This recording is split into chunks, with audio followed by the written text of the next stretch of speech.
All right, what's up, everybody? It's Ostin, back at you with another Book of Ostin, Life of Detours podcast. We are on the business of detours today. I am so excited about this episode right now. I have Mr. Derek Campbell from the Ouachitas in Mena on the podcast right now. Say what's up, bro. What's going on, everyone? Dude, this is so exciting. Like, literally, we have talked about this place on the podcast so many times at this point. Like, just talking about the pizza, the beer, everything, and, like, just the fact that it's, like, I want to say it's, like, one of the biggest things in Mena at this point. Well, I appreciate that. That's definitely encouraging and exciting. Yeah. There you go, dude. I mean, you basically, like, took over, like, a whole part of Main Street over here, dude. Yeah, I mean, what started out as, like, a small, I don't know, smallest idea or dream kind of just continued growing, and to this day, just kind of the dreams keep getting bigger. So. Literally, like, you keep adding all these things to it, man. Yeah, this is so cool, dude. So I do want to ask, so what would you say your role is? So owner, operator, all that? Like, manager? Yeah, that, and I mean, at this point, it's my goal and job to make sure things keep rolling, but then also look into the future and development of the Ouachitas and future ideas and goals of the Ouachitas. And so there's like some dreams that are a year, 3 and 5 years out. And so just kind of slowly tackling those as I can. Mm-hmm. Just keeping the plans coming. As long as there's something on the horizon, you know, there's something to look forward to. Absolutely. That's cool, man. Yeah. So what's going on right now with it? Because, like, literally I was here, like 6 months ago, and this place already looks so much different. Yeah, we bought this building that we're in back in the end of 2018, roughly, and started just with one small corner of, I think, the 7,000 square foot building, and just started tackling remodeling as we could afford it. And we're probably 98% remodeled. We're wrapping up our patio that's going to be off the front this month, I think. Is so cool. People will be able to go out and sit over top the sidewalk and look at the mountains in both ways and enjoy the fresh air. So you're talking about like a rooftop patio kind of. Yeah, it'll nearly be on the rooftop. We wanted to put something on the roof actually, but then looking at this building that's super old, and what used to be 2 buildings is now 1 building. So there's one half the building has this like wood rafters while the other has metal and different foundations, and so just supporting a rooftop patio is going to be tricky. So we just came off the front over the sidewalk with a patio, and so it's going to be pretty cool. Is that what the whole awning out there is for? Yeah, and that's what a lot of people are like, oh, nice new awning. I'm like, well, actually, it's a lot more than that. It's going to be a 10-foot by nearly 50-foot patio to sit on. So, dude, that is so much cooler. Like, it looks awesome just as an awning, but that's going to be so cool. Dude. Yeah, I'm super excited. Wow. So you found a workaround to get people on like a rooftop kind of thing. Yeah, more or less. I mean, it's going to be the only one here in Mena, so. Definitely, actually, yeah. Because I think, like, we were actually talking about it, like, last night. I think I was talking to Mom about it or something, because I saw the new awning, and we were talking about the roof and everything. And a lot of the buildings here have, like, apartments and things like that above them, but is this one just straight, like, well, I mean, this is like a super tall ceiling. I feel like you could fit an apartment up there. Yeah, you nearly could. In the back part of the attic, I mean, you have to duck just because of the way the building's sloped, and it's so long. It's a little over 100 foot long. But by the time you get to the front, back up there where the patio is, there, nearly probably 12 foot of headspace in the attic, which is where our stairs go now to access the outside patio. Oh, right on. Okay, the ones up front that are all... It's got the police line around it or whatever. Yeah. So we got the stairs up, and now we're just waiting to bust through the wall to put a door in to get out there. So. Is that like a zoning issue or something? No, just contractors got other jobs and just keeping them hooked up. But there are definitely some great guys that do awesome work. So that's awesome, just got to be patient. I've had a lot of people on that they have a lot of bad to say about contractors, so it's kind of nice, like, hearing like a nicer perspective on it, I guess. I've been really fortunate. The guys that work with us, I had a contractor start out, and he did a great job, and then he took off to do some other stuff, but some other guys came in to finish out what you see most of here now, and a lot of it's just me kind of having an idea or seeing something that I saw somewhere else, and keeping that back in my head, and then finding a space here that I like it, and then I'll like go and Pinterest and Google images and be like, man, this is what I want for this space, and that contractor's like, yeah, we can make that work. We just work back and forth and figure out ideas, and he's been excellent to do that. So I'm super pleased and excited to work with them. That's really cool, man. Yeah, if you can get somebody that can kind of see the vision that you're working with, yeah, because I mean, you started this whole thing out like, bro, this is not at all what you started with at all. No, and we've tore down walls and put up walls, and then tore down those walls and put in a different wall, and just all we probably remodeled this place in some areas 3 times at this point. In what, 4 years now? Yeah, 4 years, just because the business has transitioned, and I've been fortunate enough to be able to make it happen. It's been a stretch, a time or two, but the end goal is in mind, and so that's what we're trying to build it out to be. The room we're sitting in now used to be, and had plans for it to be, our brewery. Right, and that's why we have such big bay doors right there. 'Cause we're going to send out so many kegs to those doors, but then we're like, man, we actually can't. Yeah, you need some more space. Yeah, we can't fit the equipment in here that we want to get to, and so let's just turn this into a nice party room, fine dining aspect of the building. And so this is like VIP section back here. Yeah, and then the doors work great for our events outdoor. Then we just slide those open, and people come and go, and you can hear the music from the outside, and it works out. So that's happened a lot of times as we've done this remodel. Like, the intentions were this, and then it didn't quite work out, but it worked a whole lot better for a different scenario. You had already turned the space into something, and you were able to kind of pivot and use it for something else. Yep. That's cool, man. Yeah. So speaking of these, actually, to go back to, I want to talk about these beers that we're drinking right now, because these are the Ouachitas beers, aren't That's they? right. Yeah, the first one we brewed just a couple months ago is this one. It's Days 1. I had that one last night. Yes, so good. It's a crowd favorite right now, and it's probably, this beer probably captures the essence of the Ouachitas, because, like we were just talking about, Traven and I were in there brewing this first batch of beer together on this brand new system, and so we're just like pulling levers, opening gates, shoving things around, like figuring out how to work this system. And so we start this batch, and we go to transfer the beer from the mash over to the bull, and it won't transfer right. And so we had like a rough day figuring out just how to get things to go, and we ultimately got the beer in a fermenter. And Traven had a good idea. He was just like, hey, we don't know how this beer's going to turn out, since the whole brew process didn't go according to plan. So why not? Let's avoid doing all our dry hopping that was originally planned for this. And we're like, all right. And so the whole brew process that we do for this beer is different from every other one, obviously, because it was kind of a mistake.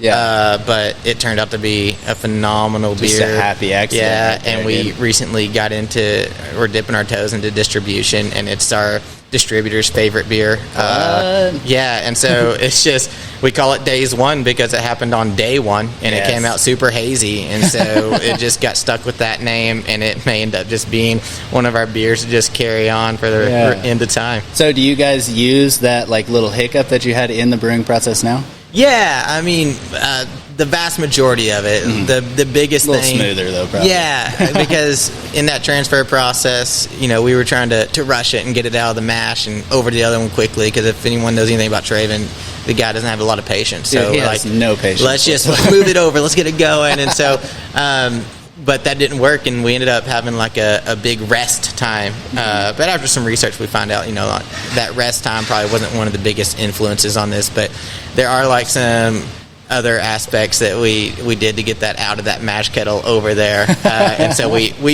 do the things that probably made the big difference and follow the recipe. And we just brewed another batch of that this past week. And so I'm looking forward to seeing how it turns out. Yeah, and it's not like you can just it's not like you're brewing like a pot. Like these are like giant vats of this stuff, right? We're turning out 45 kegs of this stuff when we're doing a full 7-barrel batch. Wow. And so we went from a half-barrel system, which is now our pilot system, where that turns out 2, maybe 3 kegs. That's where you're just playing with stuff, basically. Yeah, and so that's what we used to brew on now to this full 7-barrel system, and which in the brew world is still relatively a smaller system, but to us it's just a game changer. It's a lot. Top of the line. Top of the line, big. And so now we're like, all right, we're going to brew this beer. Like, all right, we're committed to it, because this is going to take a little longer to run through than just 2 kegs of what we previously had been doing. And if people are liking it, man, I absolutely love that one whenever I had it last night. Yeah. I mean, it's definitely a go-to. Every time I go look at my reporting, it's like doubling, if not tripling, the sales of our other beers. But that's crazy. It's likely because that's the first one they had here, and they liked it. And so we now have probably 9 beers on our wall, but everybody in their mind just says like, "Oh, I'm gonna go get Days One." But we'll get them. What it does. We'll get them on some other beer here in a little bit, and they'll. It's just one of those things. You can get a whole crowd of people in one night stuck on one specific beer, and you might run through over a keg of it. So you got to be careful what you recommend. Yeah, that's how it is. So I bartended back in Arlington, and I remember we did like a Garth Brooks concert. And somebody, for some reason, told them we do like this Beach Breeze drink, and it has pineapple, orange juice, like Malibu rum. No, so that one actually has the Deep Eddy grapefruit, and you have to add peach, and then all this stuff, and like build it, and then shake it and everything. And like, I mean, our drinks are super easy to make, but it was like every ticket had one on it, plus like 4 or 5 beers and stuff. And like, we're killing. This was like a $40,000 day. Yeah, like just insanity. And like, I'm running out of pineapple and orange juice all day. Like, once you get people stuck on it, it's crazy. Yeah. That's why you never serve a chocolate martini either. One person sees that, it's over with for the whole day. Yeah, that's absolutely how it goes. Yeah. So wait, what am I drinking? You're drinking Timber Beast. Yes. So that's like the actual OG beer. Traven and I, when we got that system, we messed around on it in his garage. But that first beer that we brewed to put in, like, to our tap room, my father was retiring from 30 years plus of logging. Oh wow! He was a big contractor for Weyerhaeuser, and we wanted to throw him a retirement party. I was like, man, we need to brew him a beer that's inspired by a lager. And Traven had an awesome idea. The dude's well researched. He's like, man, I read this one thing about where we can take cedar, and it's a real old school brewing method. And I was like, man, that sounds perfect. Yeah. And it's turned out great, and I'm really pleased with the batch that came out of our new system, and it's actually one of the 4 beers that got selected to go into distribution. So the Timber Beast, it's so good. So it's labeled as a cream ale. Yeah, it's a farmhouse cream ale. But like you said, it definitely like that comes through for sure, man. Like, yeah, it's really cool because we put fresh cedar branches in there. Traven goes out there and lops them off a tree in the morning. We bring them in, make sure they're good and clean, throw them down in that mash tank, and kind of steep them for a bit. Yeah, and throw the grain in on top, and then make a nice little pallet for the grain bed, and then they also kind of serve as a filtering agent when you go to do that transfer. Yeah, because it has like the body of like I guess like I would say like a cream ale, but it definitely. So it's like if you took like a little bit of an IPA taste, but you took away kind of like the haze of an IPA off of it, So and that's got a good feel. A lot of people are just drawn to it because there's not another beer like that one out there. I've never had a beer like this. Yeah, for sure. Yeah. Yeah, that's a good one. And I think whenever I was looking, I think this might be the cheapest one on your wall too. Yeah, it may be. That might just be a thing from where we didn't change it in the past, and it's still just running the old price from last year. You just haven't noticed. It's all good. Just haven't noticed. Sorry, I said something, guys. Oh man, come back in. It's like $30 tomorrow. Yeah, no kidding. But yeah, dude. So everything's just going like this is just really cool, man. So you have like. So you started out as the coffee roasters, right? Mm-hmm. And then you transitioned and you just started calling it the Ouachitas. Yeah, so started out as Ouachita Coffee Roasters. That original, and it still very much is like the heartbeat behind everything is my past and histories, like coming from church roots and just wanting to care for people and see the best for them. But I didn't really want to sit in a church office. I wanted to be out in the community and provide a space for people to gather and just kind of grow or be around each other. But also still be able to travel the world and kind of make a difference in other places. And about that same time, had always liked the idea of coffee. I love seeing my grandparents and parents sit around sipping on coffee, but it was the nastiest tasting thing ever. Even through college, I tried to like coffee. My go-to drink was like, give me half of the black coffee and then dump in half hot chocolate, and that was my drink. Yeah. So did you get it for, like, did you need the caffeine from it, or? No, I was just having something in my hand and sipping on it. And so I've always liked combination, like bringing different ingredients together for a beverage. Yeah. And so even when I was a kid, I like to mix things together. You were doing the suicides at the fountain, Oh yeah, weren't you? absolutely. And then the parents' coffee maker at home, I was taking the black coffee and then their little cappuccino mix and different things and trying to mix stuff together. I've always enjoyed that, and I don't know, I kind of like the aesthetic too of it. And so, but it wasn't until later in life, like after college, I had. Excuse me. I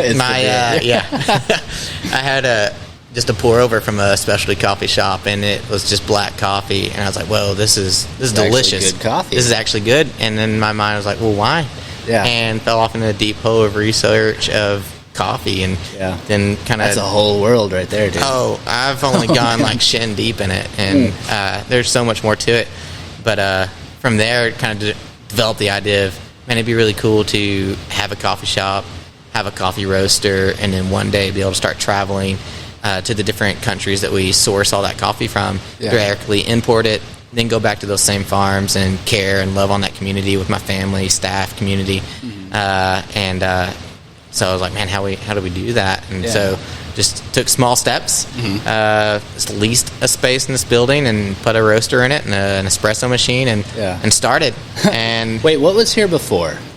Was that the It like was a home furnishing. Something, well, way back in the day when we would have been in school, it was Heritage Department Store. That's right. Where Sold everybody went to Wranglers and get their tuxes for prom. Yes, I can remember even when we got the building and started doing demo, the changing room from way back in the day with the green carpet was still in this building. But when we moved in, we leased a space, and the front part of the building was like a clothing and lifestyle boutique, so to speak. Yeah.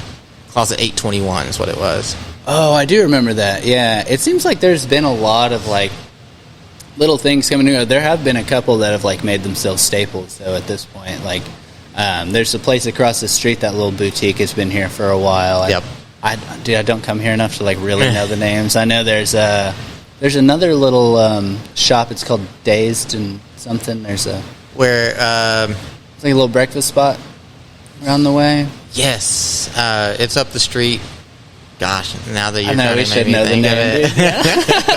Every time I come here, Mom wants me to go there, but I feel like they have weird hours or something, or like they're closed on a certain day, and it's always the day that I'm here. Same thing with Skyline. Every time I come here, they're somehow closed. Yeah, like oddly on a Wednesday or something like that. Dude, what are we remember. doing? I mean, if it doesn't happen within these walls, I probably don't know much about it. Yeah, you don't got a lot of time for anything. I drink else, my coffee here, drink my beer here, have my breakfast, eat my pizza. Yeah. Have you all started serving breakfast yet? Yeah, so currently we serve breakfast Thursday, Friday, and Saturday. Oh. We're looking at maybe kind of changing that up a bit. Mena's just an odd place to do business, and then the breakfast scene here is also something else. I thought I was a genius when we were going to start doing breakfast. I was like, man, we got mimosas, we got best coffee, we're going to have some awesome waffles, like we're going to be crowded, but it's tough, and so we're going to revisit kind of how we approach that and try out a couple different days, but man, we're here, we're open, we might as well make some bacon and waffles. That's what I'm talking about. Yeah, very cool, dude. Yeah, because like whenever I first started coming here, like I come in for the coffee because it's fantastic, by the way. The coffee is so good here. I have recommended it on so many podcasts. The coffee, the beer, everything here is just great. But we would come in and I think you guys have had like muffins and stuff for a long time. Yeah, every single day there's muffins, cookies, or quiche available. Nice. So there's not we have some kind of breakfast item, just not the full blown bacon and eggs. Yeah, which is what I usually go for. That's it for me. Bacon, eggs, and maybe some toast. Dude, that is so good. Yeah, I'm super pleased with that one. I think that Timber Beast is going to be just a fun story for the rest of the time. So. Yeah. So what are the plans moving forward? I know you're starting, so you've been doing these events, and that's huge. These are I want to say rod run size, or I don't know about Lemon Abner size. Yeah, so these entertainment districts that we have on the street, we started that, I guess, last year. It was one of those things that the state made possible for dry counties, and like too easy. Like I even had to like call my ABC agent and be like, listen, we're going to do an entertainment district on the street, where that means there's going to be food and beer outside the building on the streets of Mena. Yeah. I've done everything that I can tell that I need to do. Is there anything else? Easy. Yeah. I'm like, is there anything else? And they're like, no, entertainment districts are the easiest thing you can do in a dry county. I was like, yeah, obviously. Hell because dude. everything else we went through to be a brewery in a dry county was a nightmare. It was tough. But I mean, it was also because we were the first to do that we know of in Arkansas, maybe even, the nation, to be a brewery in a dry county. Oh, really? Yeah. I feel like, that is wild, dude. Yeah. So, well, I mean, whenever I think of that, I think of, what is it, like Jack Daniels is in a dry county over in Kentucky or something like that, but that's totally different, I think. Yeah, I mean, that because all that happened probably a long time ago, maybe some grandfathered in law definitely stuff. grandfathered in before Prohibition, probably. But Arkansas did a cool thing in 2019. They passed a bill where a microbrewery could be in a dry county, and to have alcohol in a restaurant in a dry county, you've got to have a private club permit. People got to come in, sign your book, and be a member to consume alcohol. And so essentially under that same kind of aspect, you can have a brewery, brew beer. People can come in your restaurant and drink the beer off the wall if they're a member of your private club. But, I mean, all the stuff was new to us about permitting regulations, and all the stuff was new to the alcohol control division. And so we'd call in and be like, hey, what do we need to do for this? And they're like, we don't know. Like, we're like constructing that. Us too, man. We're constructing that application today. So, any questions we had, it was just a learning process for everyone. So, ultimately, I think our agent that we worked with and the people there, they did the best they could. Yeah. Definitely probably frustrating on both sides at times. Mm-hmm. But you guys are probably asking all these questions, and they're like trying to find the answers that haven't been made yet. Yeah, and you deal with a lot of just lawyers that are looking at the bill itself, and then they're interpreting it for what they think it should be, and then they're the law at that point, and be like, well, I interpret it different. Well, it doesn't really matter after. Yeah, if we're checking just straight up wording, it sounds like this to me, but that's what lawyers do. Yeah, so if they say they went to school for something, right? I think right. Yeah, but it happened, and we're here, and we're moving forward, and we actually have our sights set on maybe a wet county starting next year. So that is so crazy, dude. Yeah.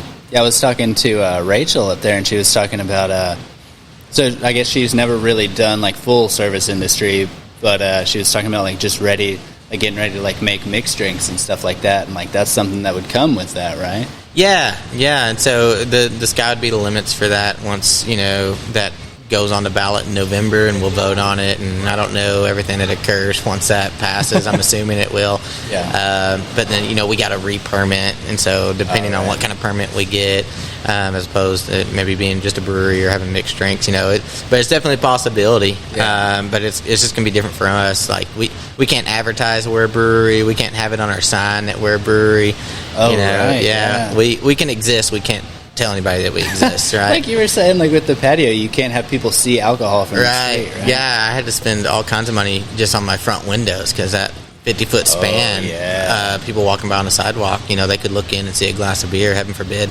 I know, right? There's like a small paragraph that has 7 sentences in it, and it just basically states that you can't advertise, and that is one of those interpretation things that said, well, somebody walking by on the street seeing a beer in your building, that counts as advertising. So you got to cover up your windows. And so I spent a lot of money on frost and stuff stuck on my windows. Those windows are awesome, by the way. Yeah, they look good, but I still would like to be able to look out and see the sunset. Yeah, definitely, dude. Yeah. And one thing, whenever I first saw those, I assumed it was because, like, if you're in here drinking, and obviously we know the cops around here, like, I feel like they would be rolling by to see who's in there to check them whenever they go to leave and stuff. Yeah, no, it just is, honestly, those windows have 2 sides to them on the front where you see all the mountain range. That's like what's called a perf. And so it's about a 75%, this isn't the right word, but invisibility. Like, you can't see through it from the outside. Mm-hmm. On the inside, though, you can see through it. But when it's dark outside, and it's backlit on the inside, you can see from the outside. And so we did that first, and they didn't like it, so we had to come back and frost the inside. But actually, local police And some of our officials, they've been really helpful with us, and they want to maintain order, but they also respect what we're doing and know that we're going to trying to do it the right way. Yeah, we're going to run a business and that's going to stay in business, and so we're not going to do anything stupid, or we're definitely not going to overserve to the best of our ability. Yeah, for sure. So everybody as long works as you're hard. being responsible, man, I think that's all they can really ask. Yeah, and that's been brought up at different city council meetings, is all this, and it's always brought back up. Like the chief of police will be there, and they'll turn to him and be like, well, has there been any increase in people drinking and driving or crime? And they're like, no, like we've not had a problem with it. There's not been any issues. And so it's just always great to hear that. Yeah. Did you ever have like just somebody in the crowd there that's just like super about the like Dry County, that's just like, no, we can't have this, the Bible says it, or Dude. whatever they say? Like, had you been in the first couple city council meetings? No. Because it all I think maybe there wasn't too much pushback when we were trying to get our permit, because it flew more or less under the radar. Right on.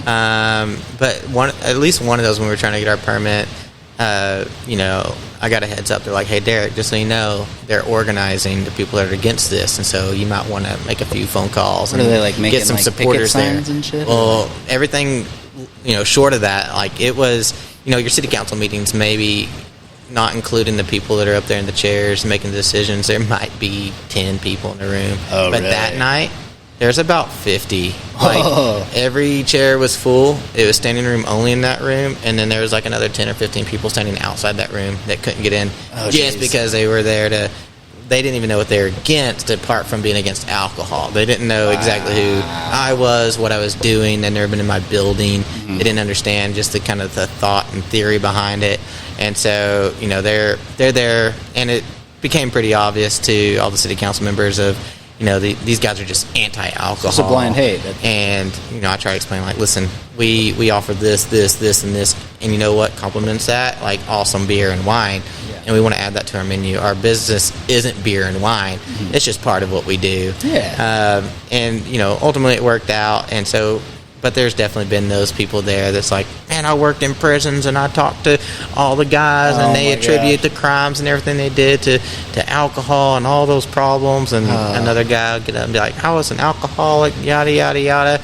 And we just be like, hey, man, you were an alcoholic in a dry county. Like you had to work for it, yeah, bro. like I don't know that these things, are going to change just because it's there's a brewery on Mena Street. That's right. If anything, but I think the way we've done business here has kind of really shown people like, okay, this can be done in a professional manner that's respectable and enjoyable. And you know what? If I don't want to be a part of it, then they don't have to be. Yeah. If there's anything about this, like the way that you've gone about it, I think it is very respectable. Like everything is like really nice and clean cut. You've done everything to be by the book that you can, and like this wasn't even your first thought, I don't think. No, it wasn't. I just, I got in. I had my first beer when I was 24 or 25 years old. Really? I grew up pretty traditional Southern Baptist, and I was pretty easy to convince that, alcohol's bad. I was like, okay, well, I don't really care for it anyways. And so I had my first drink when I was in my early 20s, and it was craft beer, and I was like, man, this is really cool. You're so lucky, dude. Yeah, good beer for your first beer, it was a pale ale from a little brewery just outside of the south gate of Yosemite called Southgate Brewery. Bro. And it was just the most excellent experience that you could have getting introduced to craft beer just out in the mountains. Dude, with I'm some so friends, happy for you right now. a big juicy hamburger. And I'd gone to that restaurant a few times. And, my friends, I worked for a nonprofit out there, just kind of guiding backpacking and rock climbing trips, and it was super cool. And when they would go in and they get a beer, and I was like, yeah, that's cool, whatever. And then one night, I was like, I had observed those guys, partake in alcohol and not have any issues. Like, what is this, dude? Yeah, I was like, you know what? I didn't even tell anybody. It's just we were on our way there. I was like, I'm going to have a beer tonight. And I walk up to the counter, order beer, order my burger, and I sit down with the beer, and they're like, what? You're having a beer? I'm like, they're so pumped right there. And so it was cool, and I liked it, and kind of fell in love with craft beer, and so I had always been having it since then. And then 2019, when that bill was passed, I was like, man, that'd really compliment what we do here. Yeah, nice. And so it's just been a ride since then. That's so wild, dude. That's like the most perfect, like beautiful, like beer story right there. Yeah. That makes me so happy for you, dude. Yeah. I can remember,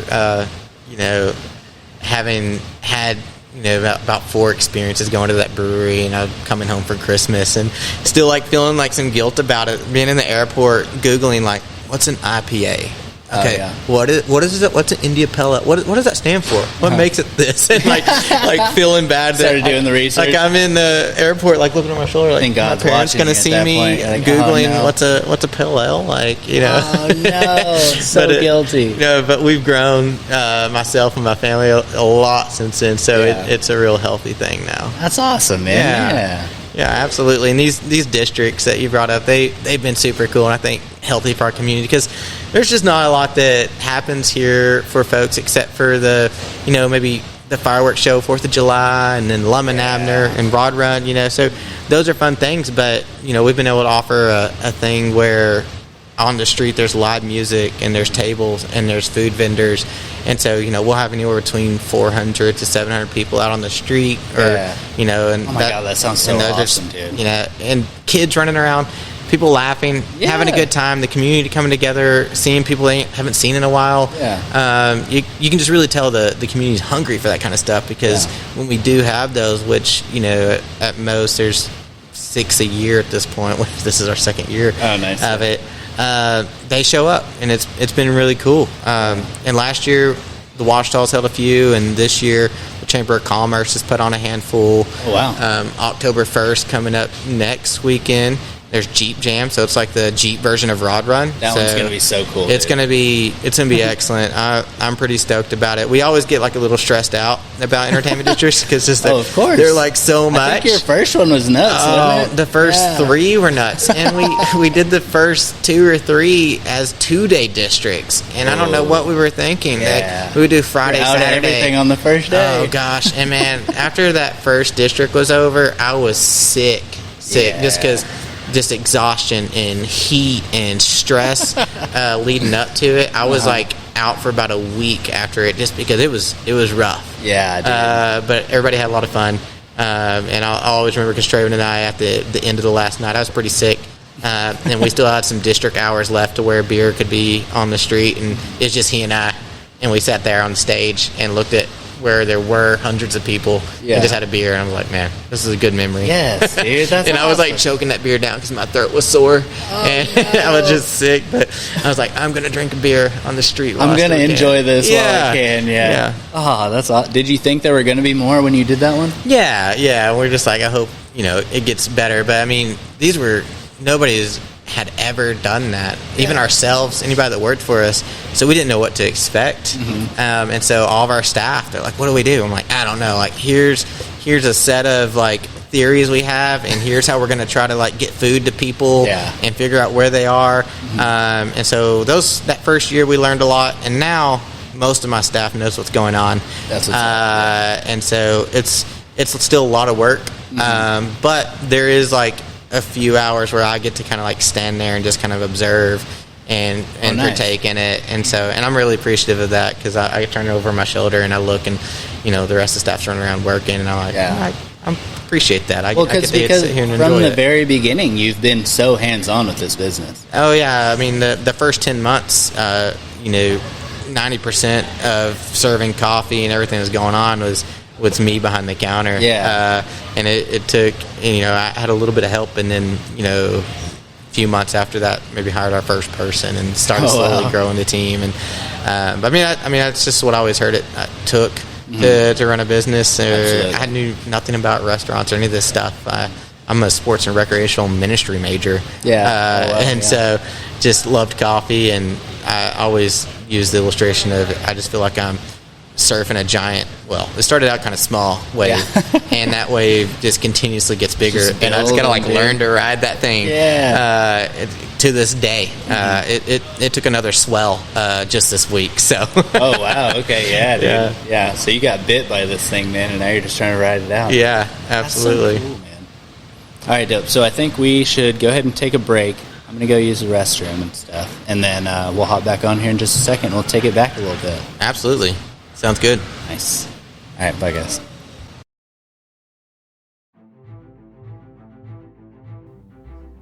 All right, what's up, everybody? Austin here. So, I'm not sure if you guys follow my social media, mainly my Instagram, but if you do, you might have seen some recent posts with me doing some climbing. Turns out there's an indoor rock climbing place near where I live, and me and the lady Kristen have started going every week, mainly on Wednesdays. So we've just been doing it for fun, but it's pretty challenging, and you get like the aesthetics of exercising these muscle groups that you just don't usually hit in the gym. Plus, you meet some really cool people who climb in the process. So, through climbing, I came across this awesome company called Dino. Dude, they have this one product, Beta, and I love the idea. It contains a 2-in-1 thermogenic nootropic with a boost of clean energy using 10 simple, all-natural ingredients. Now, if you're not familiar, nootropics are supplements that boost your creativity, promote mental clarity, and give you intense focus. So I'll tell you right now, it takes a lot of energy and creativity to reach the top of those climbs, man. So one thing I like about this concept is it's not just for climbers. I honestly can't see why Dino's Beta wouldn't be perfect for any activity or adventure. Another thing that's cool is they're going to ship straight from their door to yours, meaning no annoying retail shop markup. And if you use the code OSTEN, that's OSTEN, at checkout, you can take another 15% off. So go check these guys out. They're the Dino Climbing Company on Instagram or thedinocompany.com. Now back to the pod. All right, and we're back. Took a little break. I grabbed another beer, and I used the bathroom real quick and stuff off the pod I don't want you guys to be a part of. Yeah. But I did want to say before we went any further, I'm so happy for you because you just seem so happy, like, kind of in general, but I think, like, with the business and everything, like, a lot of, like, I bet whenever it first started there was a lot of stress and everything, you know, but like it's just I feel like it's something that is added to your life. Yeah, it definitely is. I think everybody going through life, especially in their early 20s and such, are trying to think, man, what do I want to do with my life? What's going to make me happy? And I mean, that was really important to me, is to figure out, and I don't want to just wake up every morning and hate what I do. Mm-hmm. This is certainly not the easiest thing to do. Yeah. But, I chose it, and I kind of create it. Yeah. And so, right now there's seasons that can be tough. Yeah. And there's uncharted waters that you venture into. Especially you with all these new things. Yeah. And all these laws changing and everything. Yeah. And so some of that stuff's not intentional, but again, I chose it, and, I'm going to kind of figure it out, and I can kind of see, like, all right, here, like a year or two, this is going to be a little bit more chill, more easy. We're going to get some stuff figured out. And so, throughout the day and different seasons, while those are tough, there's always, like, I'm probably overly optimistic a lot of times. I take a few more risks than some people would, but I think that's really kind of gets you to where you want to be. Absolutely, man. You got to. Yeah. You got to roll the dice sometimes. Yeah, I mean, just somebody who probably takes movies way too serious. But, I mean, you see it over and over again when you're watching different films and stuff. And if I watch, like, an inspiring movie, I'm like, oh, crap. Like, man, because, like, one of my you watch Rocky, and you're like, yes, dude. Yeah, I watched a movie recently. I can't even think of the actor, what the name of it was, but it was just a sports-related movie of a guy going after his dreams. And, like, so my hobby's golf. And so I'm like, God, man, I got to get out there and hit the golf course because I'm definitely going to go play on the tour in 5 years, Yes, and that's me. And then I go out there and play a round of golf, and I get humbled real quick. I'm like, that's probably not going to happen. Probably not going to happen, but I'll do what I can do. I'll do what I can do. I'll reach, and maybe I can be one of the better golfers around Mena. There you go. Yeah. Okay. Yeah. Baby steps. Baby steps. Get absolutely. Real good around here, and then by the time those guys are usually like 40 anyway, so you got time. Yeah. I'm just 32, so I got a few years to kind of get there, I guess. Yes, dude. But happiness it's important. I don't know why anybody would try to go through life and not seek out what's going to keep them happy. Well, that's one thing you were talking about, is like you're constantly looking like to the horizon of like where things are going, not getting stuck in kind of the day to day. Yeah. Of like things are tough whenever you just kind of sit and dwell in them, but if you have something on the horizon to look forward to. Yeah, and I think that's kind of really just what helps me and the Ouchaitas out, is because I will kind of get settled, and if I do, I get unhappy. Like I need a project to be working on, and so we've got a few projects, like I said, unfolding over the next several years, and so and it takes a lot of time. Man, I think through all this, the biggest thing I've ever learned is just patience and developing that, because it just takes time, so much time. Something you need to teach Traven for sure. Have these ideas and knowing when they're going to happen, like knowing that you can't just pull them to you, you know? Yeah, I think we got a cool brew team right now. Myself, Traven, and Tim Mosley. He's like probably I would put that guy up against anybody as far as like water treatment goes. He just is an expert on that. And so Tim's really grounded, and he knows what reality is, and I have like my dreams of what I want it to be. And then you got Traven, who constantly, he's just got the energy, bro. He has energy. He's got the cool ideas, but grounded isn't necessarily a word that would get thrown around for him. And so the three of us, we make a good team, because we need all that, and we're able to put up with each other, and so it's a cool combination to bring it all together. That's so cool, dude. And so I do want to address this at some point, because whenever I did the podcast with Traven, I kept talking about him being part of the ownership team, which I know is he part of the management team, or is he he's our master brewer, and that's part of Traven. That him and a lot of people here, they speak a lot of times in terms of this is what we're doing, because people take ownership in it, and I love that. But he's like our master brewer. He's over our brewery and kind of oversees the runnings of that, and works with me on what beers we're going to brew next, what we're doing on that. But as far as creating recipes and making sure all that goes according to plan, I mean that's he takes input from Tim and I, but ultimately Traven's kind of putting all those things together, all the ingredients in that mash tun. Oh, nice. Okay, that's what's up, dude. Yeah, because I mean, dude, the whole brewing and so how hands-on are you with the brewing side of it? Because you were saying you were there first day with it, right? Yeah, and so I try to make it out there once or twice a week as much as possible to get in on the brewing. And so Tim has his day off during the week, and so if a brew day happens on a Wednesday, I'll go out there and work with Traven on that, or if we need to get some kegs out of a fermenter, go out there and do some kegging. And so as much as possible, obviously to help out, but just also to understand the brewing process and be able to talk about it. And because while I do have my job duties, part of that is also going out, talking to people in restaurants and distributors, and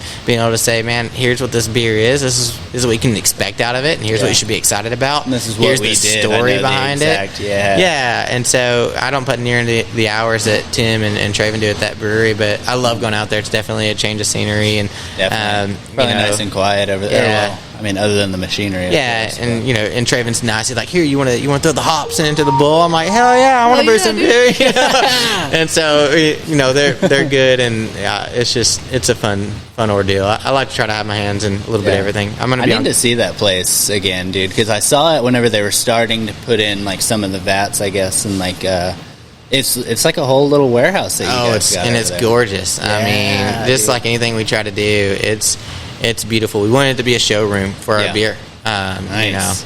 I always had that concept of, I grew up on a ranch, and so, you can take a horse and you can brush it up and slick it down all you want, but if it's sitting in a crummy barn, then that horse ain't worth much. But you can take a pretty crappy horse and put it in a swanky barn. Then it looks a lot better. That thing's automatically worth another 50%. There you go. Nice. Okay, yeah. So, we want our brewery. It looks nice. We're proud of it, and it's got room to grow. So we're pretty stoked about it. Yeah, and that's another idea of putting a lot of work into kind of the back end and making sure the things that are coming out are up to snuff. But if the back end looks if you walk into there's a lot of places that are known for their food, but the place is gross. Right. You would have to hear from somebody that it's good, or you would never go into that place. But to have a place like this, and then the food is great, and you could come to a place like this and it could be mediocre food and people would still come here. Yeah. Or a mediocre beer, anything. People would still come here because it's beautiful. Yeah, and I think that's what couple of the current generations kind of look at it as an experience, and so you've got to have it all. And we just recently redid our front doors just a month or two. Oh my god, ago. those are dope, dude. And I mean that's part of it. You're walking down the street, and if it is a retail store, what's in there, especially with our frosted glass. Yeah. But now we got some just swanky doors. It looks like you're walking into some really cool mountain lodge or something.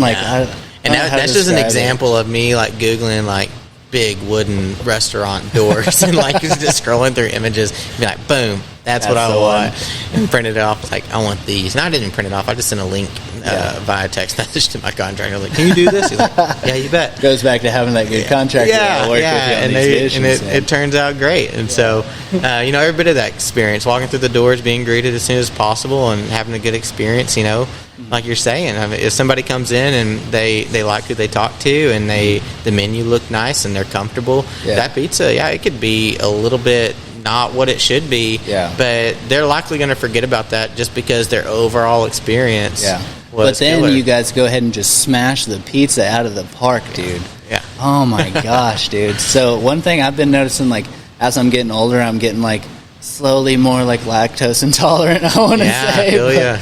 It sucks, man. Like, I made like I think it was like a year ago, I made this like Alfredo, and I'd never made Alfredo before. Absolutely destroyed my stomach, and I was like, okay, this might be something to like look into. And then every once in a while I'll eat like too much queso at dinner, and then we'll have like pizza or something. Right. And, like, so I came in last night and like, dude, absolutely 100% worth it. Every time this pizza slaps. But like, it sucks because like I'm getting like gastro problems because I'm just getting old, man. Yeah. I'm not even that old, dude. It sucks, man. But I mean, it definitely, this place, everybody asks me, they're like, how, we're glad you're here. We love it. Why, how? And it's like, I mean, it's just actually goes down to like selfishness. I love pizza, love beer, love coffee. And so that's something I want in this community, and I just put it under one roof. And nobody was pulling on it. So you basically got the monopoly on all three of those things right now. Dude. And so it's a cool place to get to work out of each day for sure. That's awesome, man. Yeah. So I do want to go ahead and take a step back now, and I want to talk about you, Mr. Derek. So business aside for now, for the most part, and let's just talk about. I want to talk about like how, like, what led you to do this, like all these little detours of like. So you were born in Mena? Well, technically Tallahassee. It's an hour away. Oh, right. Because my mother's side of the family is Choctaw. And so Tallahassee is Choctaw Hospital, and that means free babies for card-carrying Choctaws. Yes, yeah. So you're an Okie now. Huh? You're an Oklahoman. Yeah, technically. I mean, my parents lived in Mena, but when it came time to have a baby, we took the hour trip over to Tallahassee. My sister, she was born in Mena, but I'm a Choctaw baby. There you go, dude. I actually, my wife and I were due October 11th, and so we're going to be having that child over at the Choctaw Hospital. Hey, so wait, what percentage are you? Oh my gosh, I'm like 1 in 275th or something. Oh, really? Yeah, it's ridiculous. You look at Anna saw my card one day. She's like, "You're not Choctaw." Like, I'm just as much Choctaw as you. I was like, "Well, I got a card to prove it, and you don't." There you go, dude. Yeah, it's in your lineage. Yeah, I mean, it's like a couple great grandparents ago that were heavily Choctaw, and you can see it from my grandparents definitely a little bit. You can kind of see it a little bit in you. Yeah, I got some complexion from it, and I don't know, maybe some other factors, but it's definitely a good thing to have on my side. But definitely grew up in Mena all my life. Went to school in Mena most of my life. 2 years I went out there at Akron. Yeah, I was wondering about that. Yeah. Yep. Just one of those things where, man, I don't like this school, and the boys are mean in the locker room type situation. And so I went out there for a couple years, and that's when I got like heavy into showing livestock and stuff because of the agri teacher, and that was really cool. They have a huge FFA program. And loved it. And really the only reason I went back to Mena for my last couple years of high school is because that agri teacher was leaving. And at that point, I was just full on showing cattle, and it was my ambitions to win the state fair and some national shows. I'm like, I got to go to a school that's got a good established livestock team, And so I went back to Mena for the FFA program. Who was the teacher then? Was that Mr. I was Frazier at Akron at that point, and then Collins and May. Mr. May. Yeah, okay. Yeah, we're at the high school in Mena. Right on, dude. Yeah. Yeah, and so that was, the early years and most of my life's been here in Mena. Yeah. Until I went to school, college. So you said you were raised Baptist, did you say? Yeah, Southern Baptist. Yep. So you grew up, like, you started going, like, super early, I'd imagine. Oh, yeah. As a kid, just all my life, I remember going to Sunday school and going to church and picking up the hymnals and getting flicked in the ear when you fall asleep during the sermon, like, Yeah. that was my childhood. Not even your parent, like. Yeah, and I didn't hate it by any means, but that was life as I knew it. Yeah. Yeah. Yeah, it's something to be said about, like, the ceremony and everything of it, like, whether you believe in everything, like, I'm kind of leaning more against, like, some of the factual parts of it, but obviously the teachings and, like, the ideals are there. Yeah, like the morals and the, tradition in some senses is good, and I think it really kind of helped me establish a good moral, ethical kind of background, and, that even from a young age, I realized, like, me as a human, other people as humans, there's some faults. Yeah, and we mess around a little bit. And, ultimately we need to be good to each other. And, bought into a lot of that and spent a lot of my life, even now, trying to move towards those things. But I've definitely kind of, like, grown in my own faith in a different way than probably the Southern Baptist Convention would say to do it. But I think that's part of, like, growing up and kind of getting into adulthood is, like, figuring that out. Yeah. And I think in the Bible a lot of Jesus' teachings are, like, awesome and excellent. Yeah.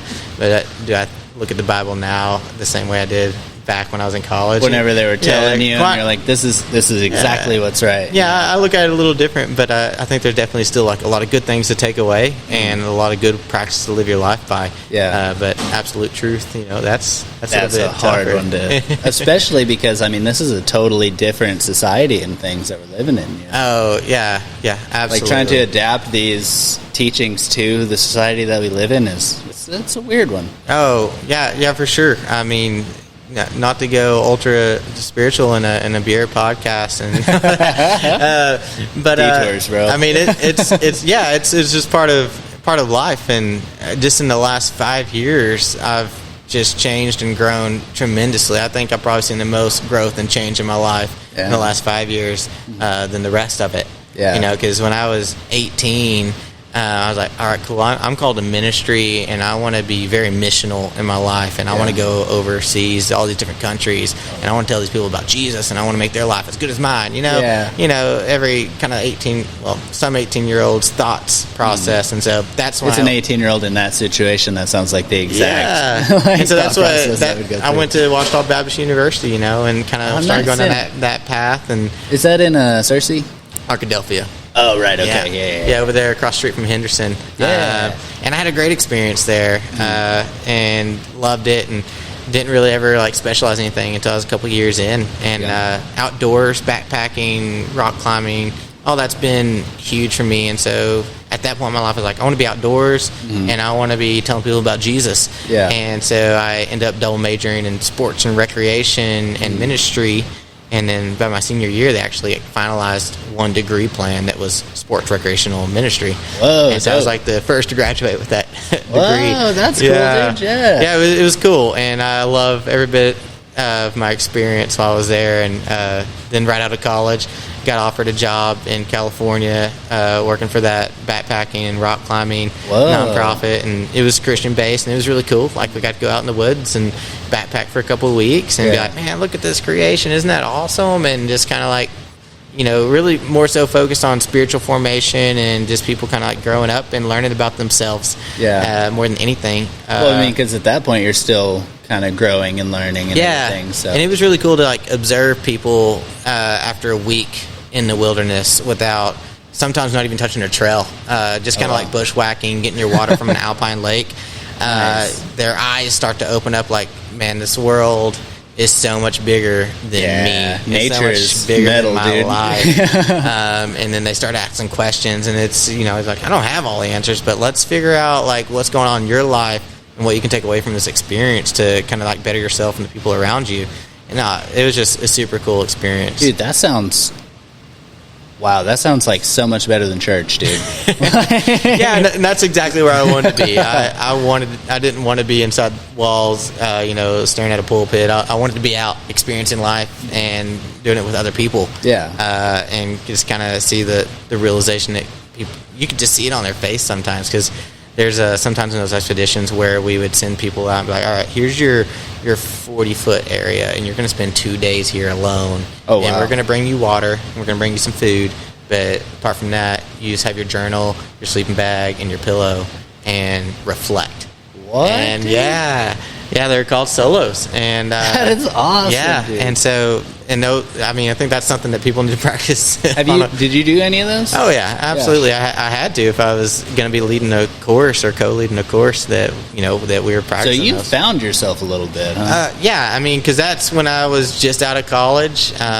So 2014 would have been about 24 years old. So that's also when I'm discovering craft beer. And thinking that's all right. Right. Yeah. But yeah, during that time, I definitely kind of like to learn stuff about myself and life, but even before then, some eye-opening things. Back in the church, I spent a summer, went to Malawi, Africa, and just spent a summer working with an orphanage there. Myself, another college student, and a lady. And this orphanage, this church had been trying to kind of get up off the ground, had been shut down by the government just due to water issues and this and that. So it's kind of our job that summer to try to get it back to where it could accept orphans in. And so just kind of like living there and witnessing different things. We had like an orphan pass away from AIDS while we were there, and so experience like, little kid. Yeah, like little kid, like showing up and being around this kid and playing soccer with them, and then like a month in, like that happens, and so then you witness the funeral, and you're transporting their body in the Toyota Land Cruiser that you have there, and you're like in the back seat, and there's a tiny coffin. Yeah, there's a tiny coffin. Oh, and then like one of the people that worked at the orphanage, she was pregnant most of the time I was there. But then this is when the World Cup was going on. Oh my gosh! And so like she was at the hospital needing to birth this baby, but the like staff and other people didn't quite give her the attention, and her child ended up dying before she gave birth. I got just being there and kind of going through the practices and seeing like a small portion of what life is like. I was just there a summer, and I had a cushy home to live in while I was there, and but just seeing it and being a part of it, and I've got to go to some other mission trips in Haiti and go to Ecuador and done some travels like that, and it's all part of that same experience. It's a different experience, but the ultimate experience of being outside of yourself and maybe being in the mountains for some time alone and realizing that, okay, there's a lot more to the world than the world that I just experience around me. Yeah, for sure. And so even thinking back to those times now, sometimes it seems like a movie, like sounds. But I can go back and look at the picture and be like, well, no, that actually happened. And so each of those little experiences definitely changes a part of you and how you go through and experience life. What part of Africa was this? Malawi. Yeah, so it's like kind of central. It's called the heart of Africa. So if you like looking at Africa, you can probably figure out where it's at just off of those. That is crazy, dude. Yeah, just like, and so you're coming from Mena, Arkansas. Yeah, a little bit of time in California for a second. Did you do like the Haiti trips and stuff before this one? Yeah, so timeline wise, graduate high school, spend a year at our local college, spend a summer in Africa. Then I went to Ouachita Baptist and kind of through there, went through 2 or 3 trips to Haiti, and then out to California. And then while I was at California, part of those expeditions, we took a trip to Ecuador, and so we'd work with some orphanages there, and then also do some mountaineering, which is probably one of the hardest things I've ever done in my life. So what is mountaineering exactly? Yeah, so like my definition is more or less like it normally takes a team, and you're going up a snow-capped mountain. And so that involves, normally you take a day or two to get to a mountainside hut, and so you're backpacking up a mountain. Sometimes you can drive up pretty close to that hut, and you're staying the night there. And acclimated to getting acclimated to the elevation because it's pretty high. Yeah, you're like 5,000 feet up probably. Yeah, oh gosh, and higher. It gets crazy.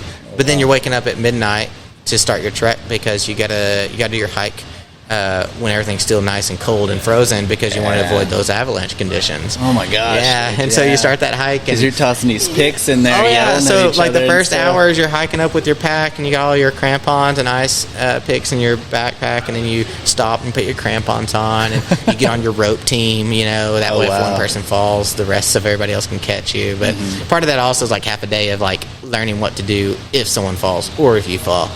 Yeah. And so we did a couple of different mountaineering expeditions while I was out there, and man, it is one of those things where you're going up that mountain and you might have 3 rope teams, and then like one team bails out because somebody's getting sick or tired, and another team bails out, or somebody on your rope team needs to bail out, and like they tell you like, hey, listen, if somebody on your team just turn back, there's not a conversation. You just do it, because you don't want to be responsible for what happens after that. Oh, yeah. And so, like if they go back by themselves? Yeah, or if you say, no, let's keep going, what's going on, and then you get up there, and then they pass out because they're sick or because of the altitude, and then it's because you could very easily die on these. Yeah, they're tough deals. And so one of the biggest ones we did, like I transferred to a different rope team. We're the last ones out there. Oh, wow. And it's getting tough. It's just me, another student, and an Ecuadorian guide, and so there's even a language barrier. Oh wow, somewhat.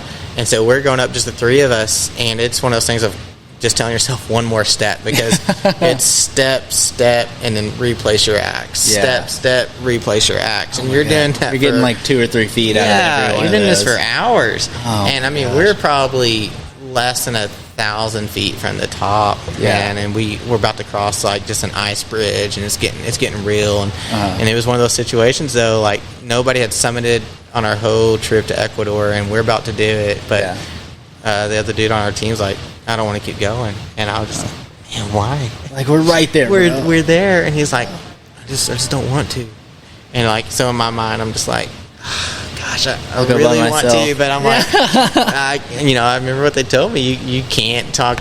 You don't want to be encouraging somebody to do something they don't feel like they can do. So like we had to turn back and go back. I did get to lead us off the mountain, which was crazy, because it's like one of those when you look down, it looks like if I fell, straight down, I would just keep rolling.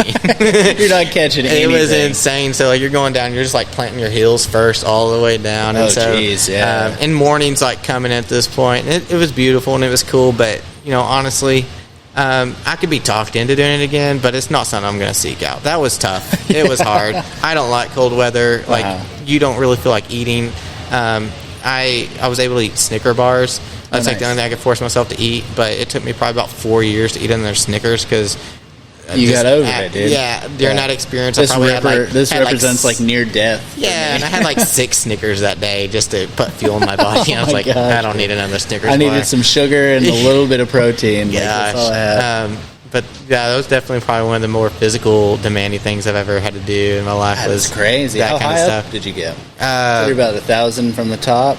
Yeah, we're. I mean, don't get me lying. We're on Cayambe, and we're getting close. And so, I mean, it's over 5,000. But I mean, I'd have to go back to some Google Maps and research. I mean, somebody's probably going to listen to this podcast and fact check. He doesn't know what he's talking about. I hope they do. Yeah. but hey, we were close. They had to listen to the podcast first. You know what I mean? Yeah. Oh man, but we did a few of those out there, and then again, did some cool service projects in Ecuador, and after that and working with Summit Adventure in California, I was in California maybe about a year and a half, and just kind of living this vagabond lifestyle almost, and I can hear my dad's voice in the background like, you need to get a real job, you need to develop some roots and start a family. I'm like, you know what, you're right, like I can't marry someone and start a family on this kind of salary, but I'm 24 years old. I should have I should have done that for another year or two. But moved back to Arkansas and kind of started down a different track of life, and that's kind of when I'd really started getting into coffee culture and discovering that, and so after a couple years back in Arkansas, decided, all right, cool, I'm gonna get into coffee. Going to learn how to do this right, with the goal of in the future having a coffee shop and a roaster. Nice. And so I was like, well, I need to learn how to do this. What year is this? 2000 and the end of 15 or so. Yeah, getting close to 16. And that's when I picked up and moved to Seattle for about a year and a half to learn the coffee industry. Oh, that's the place to go, too. Yeah. And that was a cool thing. And at that point, I also moved out there and was working with, like, a church plant during that. So it was cool to see, like, church in the context of, these different places in Arkansas and then Seattle. Because, Seattle itself, the Pacific Northwest, it's a different culture for sure. Dude, yeah. I'm walking in and getting a job at a coffee shop, and they're like, "You're not from here." They can hear the Southern accent. Oh, absolutely. So I had to work on it a lot, and still it's there, especially if I get on a phone call with my dad. And people may be hearing right now, like, yeah, he definitely has a Southern accent, but you haven't heard me talk to my dad on the phone. Dude, I feel like every time I come back here, it like really hits. Oh, it comes back. You hear it, and especially if it's someone you talk to your whole life, like you just fall right back into that. Talking to Olivia, it's over with, dude.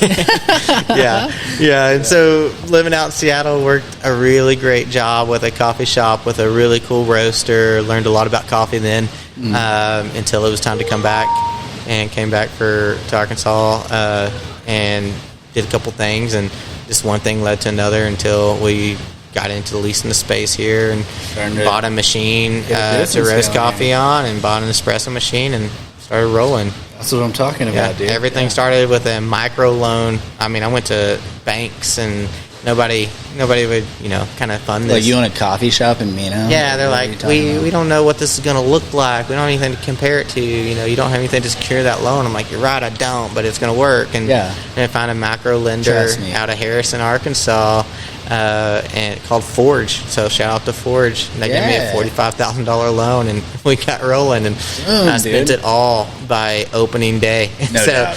From then on was just like cash flow. And I was like, I need to make $300 a day to keep going. And sometimes I did, sometimes I didn't. But we made it through. And that's $300 profit? Just like at the end of the day, I'm closing out the drawer, and $300 came in apart from my opening till. Whoa, dude, that's crazy. I'm just, it's myself, and so I'm paying for coffee, milk, and cups and syrup, not paying the salaries. Yeah, I'm not paying anybody else, and then if there's any left over for me to take home, because at that point I was married to someone else, and so she had like a quote unquote real job, and so we were able to kind of use that, and then maybe a little bit from the store to keep going, and it just it worked out. It's been good to us, and since then we've had like my family's bought into it a little bit more, so now my dad and I are partners on all this, and nice. It's working out so far. Oh, dude, yeah. All right, so I'm gonna pause this for just a second, just for time. All right, what's up, everybody? Austin here. So I'm not sure if you guys follow my social media, mainly my Instagram, but if you do, you might have seen some recent posts with me doing some climbing. Turns out there's an indoor rock climbing place near where I live, and me and the lady Kristen have started going every week, mainly on Wednesdays. So we've just been doing it for fun, but it's pretty challenging, and you get like the aesthetics of exercising these muscle groups that you just don't usually hit in the gym. Plus, you meet some really cool people who climb in the process. So, through climbing, I came across this awesome company called Dino. Dude, they have this one product, Beta, and I love the idea. It contains a 2-in-1 thermogenic nootropic with a boost of clean energy using 10 simple, all-natural ingredients. Now, if you're not familiar, nootropics are supplements that boost your creativity, promote mental clarity, and give you intense focus. So I'll tell you right now, it takes a lot of energy and creativity to reach the top of those climbs, man. So one thing I like about this concept is it's not just for climbers. I honestly can't see why Dino's Beta wouldn't be perfect for any activity or adventure. Another thing that's cool is they're going to ship straight from their door to yours, meaning no annoying retail shop markup. And if you use the code OSTEN, that's OSTEN, at checkout, you can take another 15% off. So go check these guys out. They're the Dino Climbing Company on Instagram or thedinocompany.com. Now back to the pod.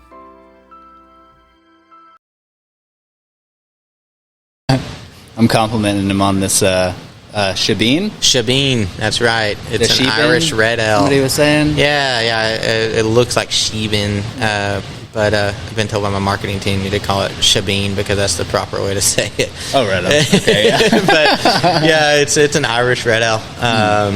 The first and only Irish red ale we've brewed, and nice. It's another one that went in distribution, and you'll be able to drink it here and also in Fort Smith, Arkansas soon. Oh, that's what I'm talking about, that's dude. Right. Yeah, I'm literally gonna have to come. Are y'all gonna be able to sell growlers at any point? Maybe this time next year, maybe sooner. I mean, Cool. vote goes to the ballot on November. If we get turned into a wet county, then we can sell growlers out the door and cans and all that good stuff. Once we re-permit, that's going to be a whole thing. We're quote unquote a private club microbrewery restaurant. So that's a hell of a title right there, dude. Yeah. Whoa, dude. So I think we literally took the break, but we didn't even take a break. So we just hopped right back in. But we were talking about, so you took your micro loan, the $45,000, right? And put it all back into the business. Yeah, I mean, that money went to literally, $20,000 was to buy our roaster, and 12 grand right there. I mean, that's your espresso machine, and then everything else falls in there. Your grinders, your cups. 12 grand for an espresso machine? Yeah, I mean, those things are no joke. Whoa, dude. No especially. I mean, you can get any range of. You can spend like $3,000. You can spend up, mid 20s or more on one. Those things, they're little crazy machines. But went into cups, napkins, countertops, and and then got a lot of good favors from people and people that worked hard and kind of put in some time. And there you go. We just opened up a coffee shop. So that was the original plan. That was the original plan. We were like, all right, our business plan is we're gonna sell coffee and pastries, and obviously packaged coffee out the door to customers. Yeah. And then we're gonna have such great coffee that we're gonna get wholesale accounts, and we're gonna sell bulk coffee to other coffee shops, which is an insanely hard thing to do. Yeah. I learned. We got lucky in that, within the first year, somebody reached out to us as far as wholesale went, and they're like, hey, we're opening a coffee shop. We're gonna try every coffee roaster in Arkansas. I'm like, cool, I'll send you some samples, and created a good relationship with this individual, and they were, my first wholesale account, Meal Kick, down in Magnolia. Nice. So I went and visited their store when it was just a concrete slab. And so it's been cool we've grown in tandem, and they're doing a lot of cool things. We're doing a lot of cool things, and to this day we still send them coffee on a weekly basis. But at this point we have 3 wholesale accounts after 4 years. It's tough. It's tough to get into that game. There's so many roasters, and oh my god, coffee is so big. A coffee shop that's already existing. They've already been with a roaster for 2-5 years, however long, and why would we change? I'm like, well, the coffee's good. Yeah, our coffee's great, and we're really cool people, and I'll take care of you, because we provide at a discount price. I'm a reseller for the equipment that I have on my bar, so the espresso machine, the grinders, the brewers, anything you see on my bar, I can sell you cheaper than retail. Oh, nice. And so that's something cool that we offer. And then I also service all that equipment for people free of charge if you're selling our coffee. So in my mind, we got a good sales pitch, but again, coffee, it's a hard deal, and I've not sent anybody out just hoofing it yet to stir up coffee.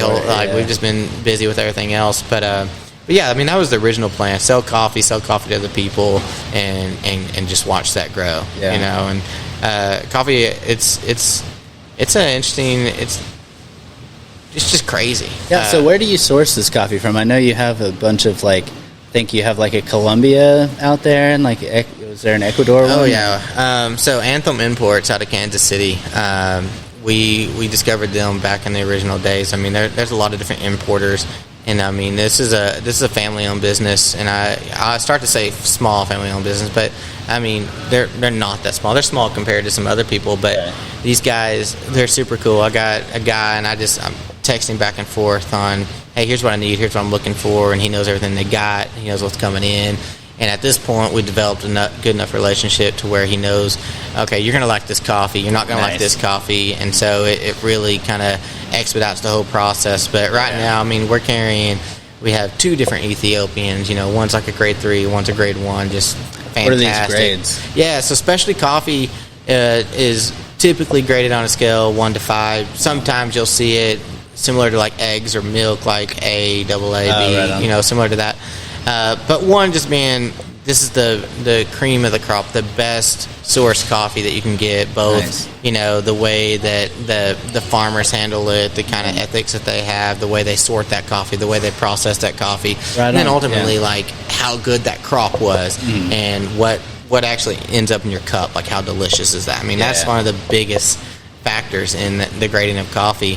Is a lot of this like, do you deal with like a fair trade kind of deal? And yeah, I don't know a lot about fair trade, but it's a big deal. Like, Kristen's really big into it. Yeah, absolutely. I mean, these guys, they're not a importer that just kind of like goes in and just grinds up what they can. You know, they're a smaller company going in. Their green buyers go in. They have relationships with all these different people, and it's definitely, you know, really just good relationships, real ethical in how they're sourcing it.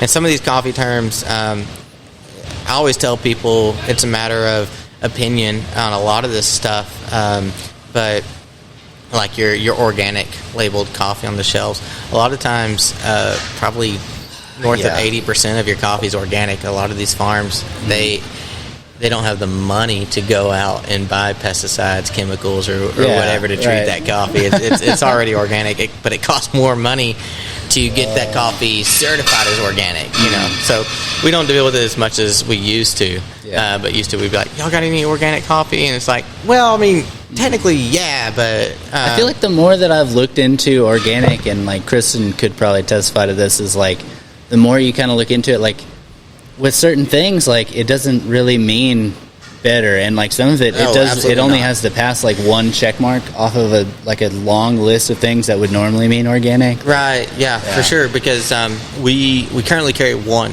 and it's from Congo. And when I first bought this coffee, Daniel, my sales rep, he's like, "Hey, yeah, I got an organic coffee. It's pretty good. It's not as good as what you normally buy." Right. He's like, but you know, as far as organic coffees go, it's pretty decent. So the organic label in specialty coffee doesn't mean it's going to taste better by any means. It just means that somebody took a few more steps to get that certification. Yeah. But I mean, I have higher grade coffee that I would much rather sell you over that. Is probably organic. Yeah, for sure. And I honestly, at this point, I don't know that I have just a huge demand for certified organic. And I hope that's just that maybe people are learning a little bit more about coffee and the coffee industry. Yeah. And so a lot of your specialty shops now, everything's like relatively real ethical. You know, you got family farms, and so sometimes they'll bring up the point of like, well, children are out there working. I was like, yeah. And when I was a child, I was out there like herding cattle and building fences. It's what the family does. You know, it's just part of the trade. And they're not working them to death. It's not necessarily quote unquote forced labor and like a child out there in the mill. But I mean, everybody just kind of like chips in, you know. So I mean, it's just different cultures. You can't eat until you plow this whole field. And so, but we got a lot of excellent coffees. We really do our best to source the best. We got a couple different Ethiopians, a couple different from Nicaragua. We got a sweet coffee from Sumatra right now. A Rwandan just came in. A new Guatemalan coffee, Colombia. So we usually keep a pretty good range in the stockpile. Yeah, and then you also keep like all the different kinds of milk. Yeah, at least most of them. You know, we got our whole milk, half and half, and then oat milk and almond milk. You know, we don't have soy, we don't have hemp. Macadamia nut. You know, there's so many. There's so many milks, and so I mean, we're in Mena, Arkansas, and so we can kind of get away with like, hey, we have oat and almond. I mean, that's more than anywhere else. What else can you really expect? And so every now and then somebody's like, well, why don't you get this in? Be like, well, because you're one of 2 customers that would buy that milk, and since we opened, so then it's taking up inventory space, and I've sent that Campbell. It goes bad, by the way. And so. Are you going to come in every day and have some? Yeah, you're going to drink up all that milk and buy a case of it also to take home. There you go, dude. Yeah. Oh, dude, you could be a milk wholesaler for that. That's right. Yeah. That's a little something. Yeah, might have to consider it. I don't know. That's probably a terrible idea. So you started with the coffee, just trying to get the best coffee that you could get. You got hooked up with a really good distributor. Yeah. You're trying to get down the wholesale track, which... It's something, you know, but so the coffee shop itself is kind of taking off, right? Yeah. I mean, little by little, it's growing. People are coming in. It's all about changing people's routines, making it part of their habits. Yeah. I mean, you've got to create a community. Yeah. And so we've done that, and people have really appreciated kind of like the vision and purpose behind it. And so there's customers that came in, you know, during that first month that are still coming back in to this day and multiple times a week, you know. And so it's all about those people that kind of really buy into the idea of it. And yeah, little by little, just kind of growing it and seeing opportunity and taking it. Yeah, that's wild, dude. Yeah, that's one thing, like, the regular base is, like, so I've been bartending for the longest time, and, like, people don't understand, like, if you have a regular, like, he might come in, spend, like, $10, tips you $3, but he does that 4 or 5 times a week, you know, that's $20, $30 towards, like, your light bill or anything like that. Yeah. If you can get 10 of those, like, one of your bills is paid, and, like, it's not like they're doing anything crazy, but it's like you need to have, like, the consistency of, like, just be nice to these people, like that. All they want to do is just come in and have a beer. Yeah, they only want to have 1 or 2. They're not going to spend $100 every time they come in. They're not going to tip you $20, $30, but you know they're going to be there every day and they're going to hook you up. So. Well, absolutely. Even like with tourists, you know, we've always had a pretty good population of people from out of town coming in. Yeah, definitely. And there's people that come out of Dallas, Fort Worth constantly, and we are on their list of a place that they always hit up. And I mean, I can think of a handful of customers that I know on a first name basis, and when they come in, I see a difference in the tip pool. Yeah. Like, man, George was here back in July. Yeah, I can tell like that the payroll tips were up by a few hundred just because he was here. You know, like, and you see that, and so there's a thing about like temporary community when they're here, they come in, we know their names, and they're excited to be here. We're excited that they're here. Yeah. And it's just neat to see that develop because even Anna and I, we love going to Savannah, Georgia, and it's just like our favorite place to go visit. And there's a couple bars we go to. The bartenders know us, we know them, and when we come in, they're like, "Hey, the Campbells, you know, nice. How are you doing? How's the coffee shop, you know?" And so they ask those questions, and it's really cool to be able to go to somewhere, you know, like hours away, and be able to have like a sense of community when you go there. What made you pick Savannah? Well, it's where we went for our honeymoon, and my sister had gone several times. And we like culture, we like history, we like good drinks, we like good food. And that whole city there is an entertainment district, so you can just like buy you a cocktail and then like walk down the street and just check out the sights.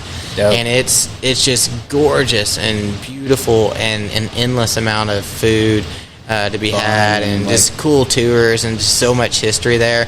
And it's just gorgeous, and it's just really cool because we'll fly out there, we'll catch an Uber to the hotel in the heart of the city, and then we just walk everywhere. We don't have to get in a car and drive at any point. Nice. If we want to take an Uber ride to the beach that's 30 minutes away, then we can. And so it's just a place that we love now. That's awesome, man. Yeah. If I ever have a vacation home, if I can never get to the point to afford that, it'll definitely be in Savannah. I love that place. That's so crazy. So many ideas have come back from there too. Oh, really? Yeah, absolutely. I mean, especially with like you guys doing the district stuff now, like just seeing it in action, like somewhere that's probably been doing it for quite a while, I'd imagine. Yeah, and it just looks a little different because like there, it's part of everyday life, and there's no boundaries. Right? Oh, right. So you know, there's rooftop patios, and there's seating on the streets, but you know, here we have to submit like a map and a proposal and hours that we're going to do it, and then we have to put boundaries up and make sure that people stay within the boundaries with their alcohol, you know. So it's a little bit different, but the general idea and the aesthetic of it that you create, I mean, that's the key behind it, and that's definitely things that we've learned by getting to go to places like that. Whoa, dude, yeah. So you're kind of taking a little bit of like you're taking ideas from different places. Oh yeah, I mean, our Savannah trips are strictly business. I mean, of course, yeah. There's no messing around. Yeah, but no, it's one of those things. Even locally, we'll go into places. It's something that Anna, she's learned to live with now. But I'll go into a restaurant and I'll just be staring, and I'll be looking at like how finished work comes together and how tables are set up and where they're spaced, and then I'm watching like how that server interacts with those guys and that one over there. I'm really bad about whenever I was like managing for a little bit, I would do like the audits on the servers. And, I have a certain checklist I do pretty much everywhere I go. I don't do it on purpose. I honestly can't help it at this point, but like you start missing these things on this checklist, and I'm like. And dude, like Arlington, bro, like, I mean, nah, fuck you guys, bro. No, I like it there. I like living there for the most part. But dude, customer service is dead in the big city, bro. It is awful, man. And I mean that's but it's so important because there's this big talk between, I don't know if it's big, but we've heard it plenty, but Savannah versus Charleston. The two cities are similar, but they have kind of a different kind of environment. So people are like, no, Savannah's better, no, Charleston's better. And so our last trip, we went to Charleston. And that was our takeaway, was the customer service was not nearly on par with what we experienced in Savannah. And so, Savannah is probably the smaller of the two, isn't it? It just kind of depends. I mean, Savannah, in my mind, is much more concentrated into one area. Oh, right. And we found more things that we enjoyed to do there. So it doesn't necessarily mean it's bigger by any means, but I think it's more spread out. And we like that aspect of being able to walk and go really close and walk, at max 20 minutes somewhere. But normally on that 20 minutes, we're able to stop into 3 places that we want to stop in at. Oh, nice. Yeah. So it's super cool. But that was our experience in Charleston. Like, there were some things that we took away that we really liked. But even just like, the scenery that was there, but then our food experience and our customer service, we were just like constantly found ourselves like, man, we could go, to the Wayward in Savannah, or we could go to the Peacock Lounge, and it's just like, we could be having constantly such a good time right now. Yeah. We went to like a hotel pool once, and we were literally listening to that conversation of these 3 couples that were probably in their mid-50s, and they're like, man, Savannah, Georgia, this, back and forth, and like, if you go to Savannah first and then Charleston, you'll love Charleston, and then vice versa. And we're just like listening to this conversation. Whoa. And it's just like cracking me up. And they're like, Charleston's so much better. And we're just like, thinking about this. What's going on here? And we were just sitting there like in the pool, like listening, and like, I'm like, we're not going to weigh in, but we definitely have our opinions. Yeah, definitely. Yeah. I'd rather just people watch than actually have it's apart from like looking how our room's put together, watching and observing people. I don't really have to have a conversation. My favorite thing would be is just like sit in a group of maybe 5 people, listen to them talk, and then like observe the room at the same time. And every now and then throw in like 2 cents, and then go back to. You got to keep the conversation going sometimes. Dude, that's But so let's go ahead and drop back to. So I want to know. So we're going through the coffee part of it, and then so this is 2018. Whenever you started, right? Yes. And then when does the beer side come around? Because I feel like was that the next big step, or what would you say is like the next big step after coffee? So the next big step technically would be the pizza kitchen, right? Because 2019 is when that bill was passed. An application wasn't available until early 2020, right? But part of that application is you have to have a kitchen. So we can't be a microbrewery with a tap room unless we also have food available. And that's one thing that's different about our permit is in other restaurants here that have a liquor permit, you actually have to order food with your liquor in order to have any kind of mixed drink or beer. Oh, really? But we're a brewery with a tap room, and so we just have to have it available. And so we had to develop a kitchen and have it going. And so kind of got into that and trying to figure out how to hire staff and figure out like recipes. I've never worked in a commercial kitchen. I have no idea what all that's about. And so it's just a constant thing of like, I don't know what I'm getting myself into. Did you have help with this, or how did that? Yeah, I mean, we hired like some good people along the way that was able to give like some good input and some good insight, and then food distributors, they can help out to a certain extent. But then, I'm the one that's in this building every single day. I know what it has available, and so the amount of remodeling and all this, like last year we had to do just a complete gut and remodel of our kitchen just because I had no clue what I was getting into when we first put it in there. So we had to rip it out and go down to the dirt and then go back in and add, because it's on a pier and beam, and add more support, and then put down a solid floor, and then because you're putting in like more heavy duty. Because our kitchen was existing, but we weren't going to thrive, at least to the point to where like, hey, this is our goal to get to, and if we get to that point, we're going to beat up shit creek because this kitchen can't put that out. This floor sucks. Well, like literally cave in. Like that kitchen would get nearly 100 degrees sometimes. Ooh. Because I mean it doesn't have the HVAC system for a commercial kitchen. We had to go in and just hook up it has its own isolated air conditioning unit in it now, and it has a hood vent, and it's usually the coldest room in this building. They can go in. They can be cranking out like a pizza every minute and go in there, and it's 65 in that kitchen, and I'll walk in and be like, man, that's cold. Dude, what is the secret to you guys getting that pizza out so fast? Sorry, I was stepping on the mic there, but having a good team. I got an awesome chef that kind of runs that kitchen and knows how to get at this point what to prep and how to have it prepped to keep it fresh but keep it good, and they just know what they're doing back there, and it's all the ingredients are fresh, but at some, like, once they get it out there, it's nearly assembly once it gets going. You're just like, cool, here's the dough, we're throwing it down. But we still get the question every now and then, someone will order a pizza, and they're like, well, we don't want that. We're like, cool, we can take that off. They're like, oh, so it's not a pre-made pizza? And we're like, no, we're rolling the dough, we're tossing the dough, we're adding the sauce, and we're putting the ingredients on by hand. Like, but then I'm like, man, how easy would that be to pull out a frozen pizza or a thawed out pizza? Where are they going that's a thing, though? Like, that's crazy. That's my question. I was like, are there people that are getting away with this? Because, man, I could run on half the staff. You totally could have gotten away with it, dude. But that's what. So, dude, it's so good, though. Yeah. Did you go back there and like help put this together? Like, yeah, like in the chicken beginning, bacon ranch. Who did this? Yeah, so it's a collection of ideas from people that were here in the beginning of that going on, and so and then also like going to other restaurants and seeing what they like, and borrowing those ideas or putting your own kind of spin on them. Yeah. But I mean, I can say that the red sauce that goes on there, that did come from me. Like that's my spaghetti recipe for the red sauces, the different spices that go in that, because that was important to me. I was like, hey, our sauce needs some flavor. It doesn't just need to be tomato paste out of a can. Like, we need to pull that out. Let's season that up.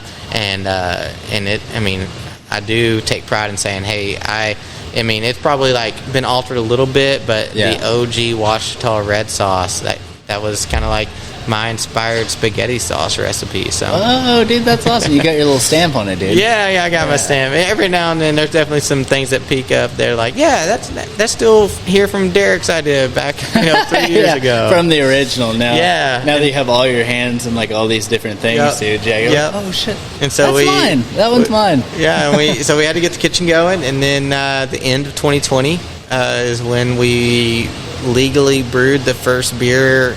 And sold it in Mena, Arkansas. Nice. Yeah, and we had a big event the first night that we were selling our beer. Man, it was. There's been some crazy times around all this, but man, I think there's few things, especially at this point in my life, that I cry about. But like when I got the notification that everything had been approved for us to brew beer, like I was standing outside the doors over there, and I was just by myself, and like just a few tears ran down my face. And I went and found Traven, I went and found Anna, and I was just like, it happened. And like there's like still like some tears going down my face because there's been so much stress and submitting paperwork, submitting this, resubmitting that, and then it finally happened. And so when we did that, we auctioned off our first beer. That to be sold, and it auctioned off for $1,000 that night. So we sold, and it actually was our stout, which comes in a 12-ounce pour, and so we sold 12 ounces of a dark beer for $1,000 that night. Whoa. And so it just shows you our community, how much they rally behind us. Yeah. But similar situation like that, our first entertainment district was during that kitchen remodel. Wow! So we had shut down our kitchen like probably 3 weeks before that district with the intent of like, cool, we're going to have everything done and be ready for that district. Never happens. And we shut it down, we gut it, and we go down to the dirt, and we come back up with everything, and we didn't get that kitchen. And talk about stress, and this is probably why I was so sick of when I was talking earlier, is the stress that whole week, because it's supposed to be done like 3 or 4 days before the district at one point. And it was like, well, we'll get it done the day before. It was the day of the district. What? 3 hours before people, I think it's even less than that, were showing up for the district, which we can't serve alcohol without a functioning kitchen. So we haven't been serving alcohol. Oh, wow. And so we have an entertainment district that revolves around people being able to take a beer on the street. And I'm like, we don't have our kitchen open. Thing's not going. Yeah, and so we wrapped up everything in that kitchen like just hours before this district started. Have the people been trained in there yet? Yeah. We everybody knew what they were supposed to be doing. So like it had been like a rough month of people like not getting the amount of hours they needed because our kitchen shut down. So like I'm scheduling people. I'm like, I'll try to get you some hours, and they're coming in, and literally my kitchen staff is coming in during that month, like ripping up floor and doing like construction manual labor to get their hours in. Wow. And then we finally get thrown back together, and I plug like one of my pizza ovens in, and that outlet doesn't work, and so I have to like call my electrician. I'm like, man, hey, you have to be here right now, this outlet doesn't work. He's like, I'm on my way, man. And so they come, and we got it up and going, and but that was a crazy day. Whoa. For sure. And people are coming you in. got me sweating. Yeah, and people are showing, this is awesome. I was like, yeah. 3 hours ago, I couldn't make a damn pizza. I was about to cry earlier. I'm like, I'm just happy to be here. Like, pizzas are rolling out, beer's pouring out of the taps. We're good to go now. Yes, that's all you can really ask for, dude. Yeah, it was nuts. And that was the 2-day one that you did? Yeah, that was the very first one we did. Oh my gosh. Very first one. It was, yeah. Talk about some pressure on everyone's part. Dude, that's ballsy though. I like it. Yeah. My chef, he was even coming in like prepping dough. And I still had like construction workers in there, tying in loose ends, finishing stuff up. And I didn't have the pizza oven on. He's like, I got to prep dough. Like we're going to start serving soon. I was like, all right, man. You did it on that side of the room though. Yeah, because there's manual labor. There's manual labor over there. Oh man. Yeah. But I mean, I could tell you plenty of stories. Just continual like good community support, people backing us in times of need, and staff and people coming through right when it needed to happen. Like it's not all Derek Campbell and all this. There's a lot of people that are supporting the Ouachitas that are making what it is. That's so awesome, man. I feel like it's something that could absolutely like positively change this community, dude, because I feel like it's been the same way for so long. Yeah, I hope so, because when we started like the tap room, and my sales pitch to the people that didn't like it, or to kind of explain to the city council, because city council didn't even know what a microbrewery was. Yeah, right. They're asking me, what is a brewery? What's a microbrewery? Yeah. And I'm just like, listen, like I'm trying to create an atmosphere where people can gather of any type, and enjoy an experience. And this is an opportunity to have. And if you would just come in and see this place, then you would understand that it's not a bar, it's not a dive bar, it's not like little frozen pizzas. I mean, our pints on the wall are like $7, $8, and sometimes $14 sometimes. Yeah. Like it's not just some place to come drink. And so I think people have seen that over time of, okay, it's an experience. They're trying to craft something, they're trying to curate something to give you an experience. And that's really changed, I think, a lot of people's perspective. People that didn't see eye to eye with me in the beginning, we've been able to have a conversation, and I've been able to explain, like, listen, I'm just trying to operate a business as the law permits me to do it. Yeah. And I know you don't like that, but, it's my request that, respect what I'm doing. I'm legal. Yeah, and I'm doing everything that I can to be upright, and you don't have to like it. And I don't necessarily have to like what you do, but we live in the same community, so let's figure this out. You can respect me, and so like, there's a few people that were very boisterous in the beginning that have developed a respect, or at least an understanding to where we're going to let them be. Yeah. Because they're not ruining the community. I mean, no, like last Halloween we had, hundreds of kids come through for a trick or treating experience. Because the city had shut down trick or treating. From store to store because of COVID. Oh, right. Yeah. And we're like, well, hey, we're going to put people on the street. We're going to space these vendors out, and, you can bring your kids through and you can do trick-or-treating. And so, it was like, in the beginning it was like, we're about the community, we're about Mena, and I kept saying that. And I think over the last few years we've proved, like, hey, we're for this community. I've chosen to be in this town. Yeah. I want to see this town thrive. And with the ultimate goal of, like, hoping that one day, like, maybe this county can go wet so that we can see that revenue, that tax revenue retained by our city, and that can be. It's not going to be the sole purpose that Mena thrives, but it's one part of the equation that's going to help us grow. So why not do one thing that can help us grow, that can potentially lead to others? Mena's not going to just become what it is going to be, but alcohol is not going to be the reason. Yeah, it's just going to be part of the bigger picture. Yeah. We got a lot of a step in the right direction. Yeah, we got a lot of things coming here. Mena's got like some awesome mountain bike trails. Yeah. They're getting established on our mountain here that are going to be just with the school and everything that's just kind of popped up here lately. Yep, the college is growing. They have full-time students. I never thought I'd ever see that. They have a soccer team. They got a soccer team, a baseball team. They're about to start a livestock judging team. There's dorms over there. There's dorms. And the mountain bike trails we're about to have here, you won't be able to touch a trail like that until you get into Utah, New Mexico, Colorado. Oh, yeah. I just hit a hike this morning, and I was like, dude, I forgot. Yeah, like, it's going to be a full-on downhill park that you only see in the spring, summer seasons of these ski resorts. But that's going to be year-round here in Mena, Arkansas, man. Yeah. So it's going to be insane. There's so many different aspects, and I think that all the different puzzle pieces are kind of falling in currently, and we're over the next 3 and 5 years. This is going to be a really cool place to be. And you're here with the growth. Yeah.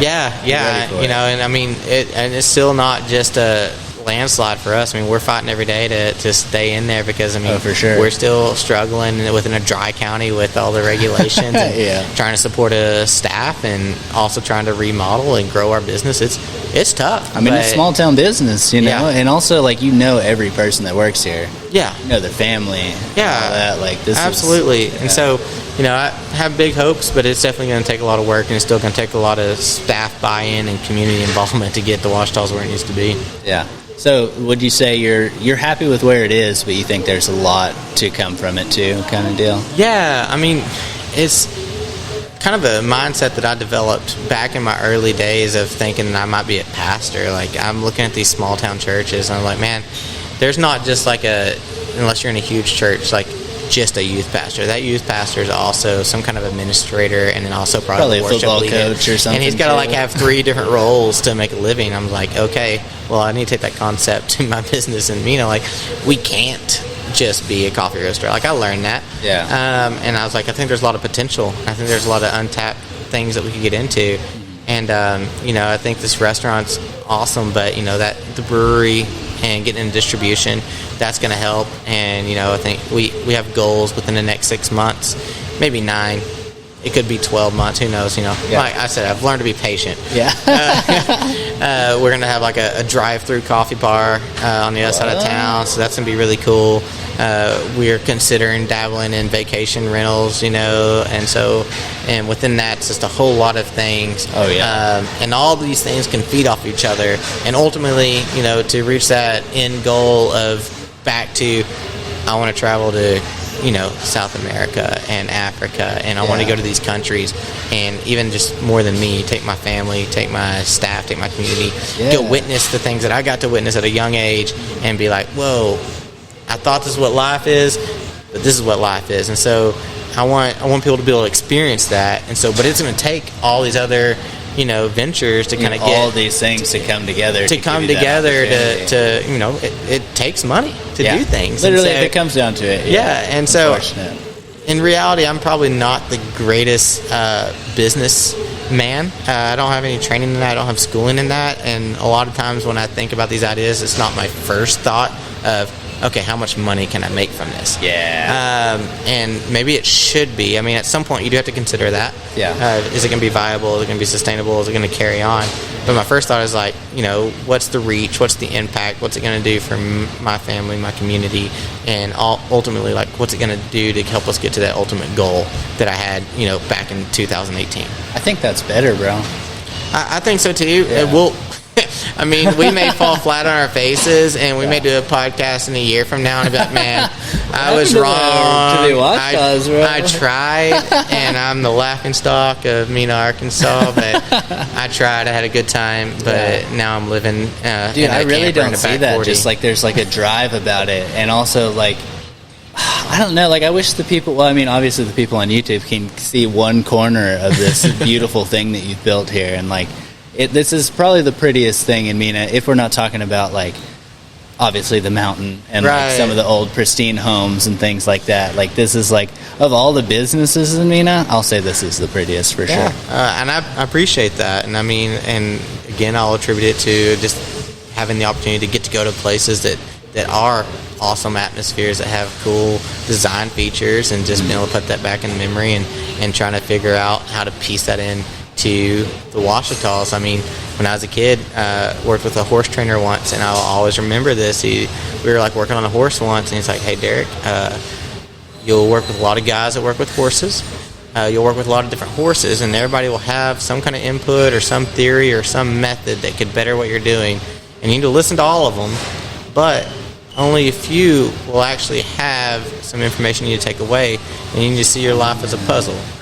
And he said, take the puzzle pieces that fit your puzzle and discard the puzzle pieces that don't fit your puzzle. And so I've always remembered that. I was like, man, that's good. Like and my dad said it too. He's like, always listen to people. Yeah. And take into consideration. And if you decide like, no, it's not for me, yeah, go ahead, put it aside. And so I just like picture like, okay, my puzzle keeps growing. But, I bet it's huge at this point, yeah, dude. but it's like, yeah, you know, every person you can encounter like may have a small puzzle piece, and they're all different sizes. Sometimes I'll end up talking to a customer that they're like, "Oh, you're the owner," and they'll pull me aside, and I'm like, "Oh goodness, who am I this is about to talking go to?" down, dude. Yeah. And then I'll have like a 5-10 minute conversation. I was like, "Okay, I need to be more present." And So glad I did it. Like listen, but then sometimes I have those conversations. I'm like, "Yeah, no, I was right. I gotta get out of here, dude. I should have ran. I should have like sent a text message to somebody like, hey, come get me." You know, dude, that's what really happens, dude. Like, especially like behind the bar, sometimes I'll have somebody come up and like maybe I'm not in the best mood or something, and like they'll sit down and like all of a sudden like we're having like the best experience after like a couple of minutes, and like I went into that thinking like this is gonna suck, dude, and then everything just works out, and I'm like, dude, I almost didn't even give you the time, like, and I would have been way worse for it too. Yeah, it's just life, you know. Yeah, gotta hear everybody out, or everybody. I mean, as many as you can within reason. Yeah, like develop some discernment maybe, and be open to it. Yeah. But as soon as you realize that, I'm not gaining much, and I don't know if this person's gaining much from this conversation, so I'm definitely gonna find an exit strategy. Gotta have your definitely your exit strategy. It's that quality time, quality people. That's what that old sales. Unfortunately, like in the South, you can still go, "Well." Yes, and that's like one good time. That's a cue that you need to exit the conversation, and most of the time that'll work. You know, if it doesn't, then you have a real problem. You're probably gonna have to be mean to that person. Yeah, like I gotta get out of here. There's a few times I've given that whelp 3 or 4 times. You know. Yeah, and then you're like, dude, I have to go. I'm sorry, but I have to do it. Yeah, I'm over it. Yeah. Well, you don't say that, maybe. I don't know. People give me a hard time sometimes because I'll continue the conversation as I'm walking around the corner. Oh my gosh, yes. Like, all right, go on. And just, keep going. And like, I'm pretty sure, like, sometimes whenever you leave those conversations, they're still talking probably. It's happened a few times. And then you come back, they're on the same track. Yep. Man. Yep. I've seen it. Yep.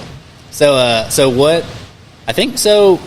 We got through the brewing. We got through the entertainment districts kind of at this point, and then you have some events going on right now. The pizzas, everything's running. The kitchen looks beautiful. The whole place looks beautiful. Just did the remodel. Got the badass front doors. The next thing up, I think, is the patio, right? Right. And then what? You said you had a couple of new ideas. Yeah, and within reason. Yeah, and I've touched just a little bit on those, but there's a space just down on the other side of town that every time I've drove by it, I've been like, man, if I ever, because this establishment you have to come in, and if you've never been here, you got to come in and you got to pick up your coffee off the counter. And before COVID, you had to come in and order it. Now you can order it on your phone and walk in and grab your coffee. Oh, that's what's up.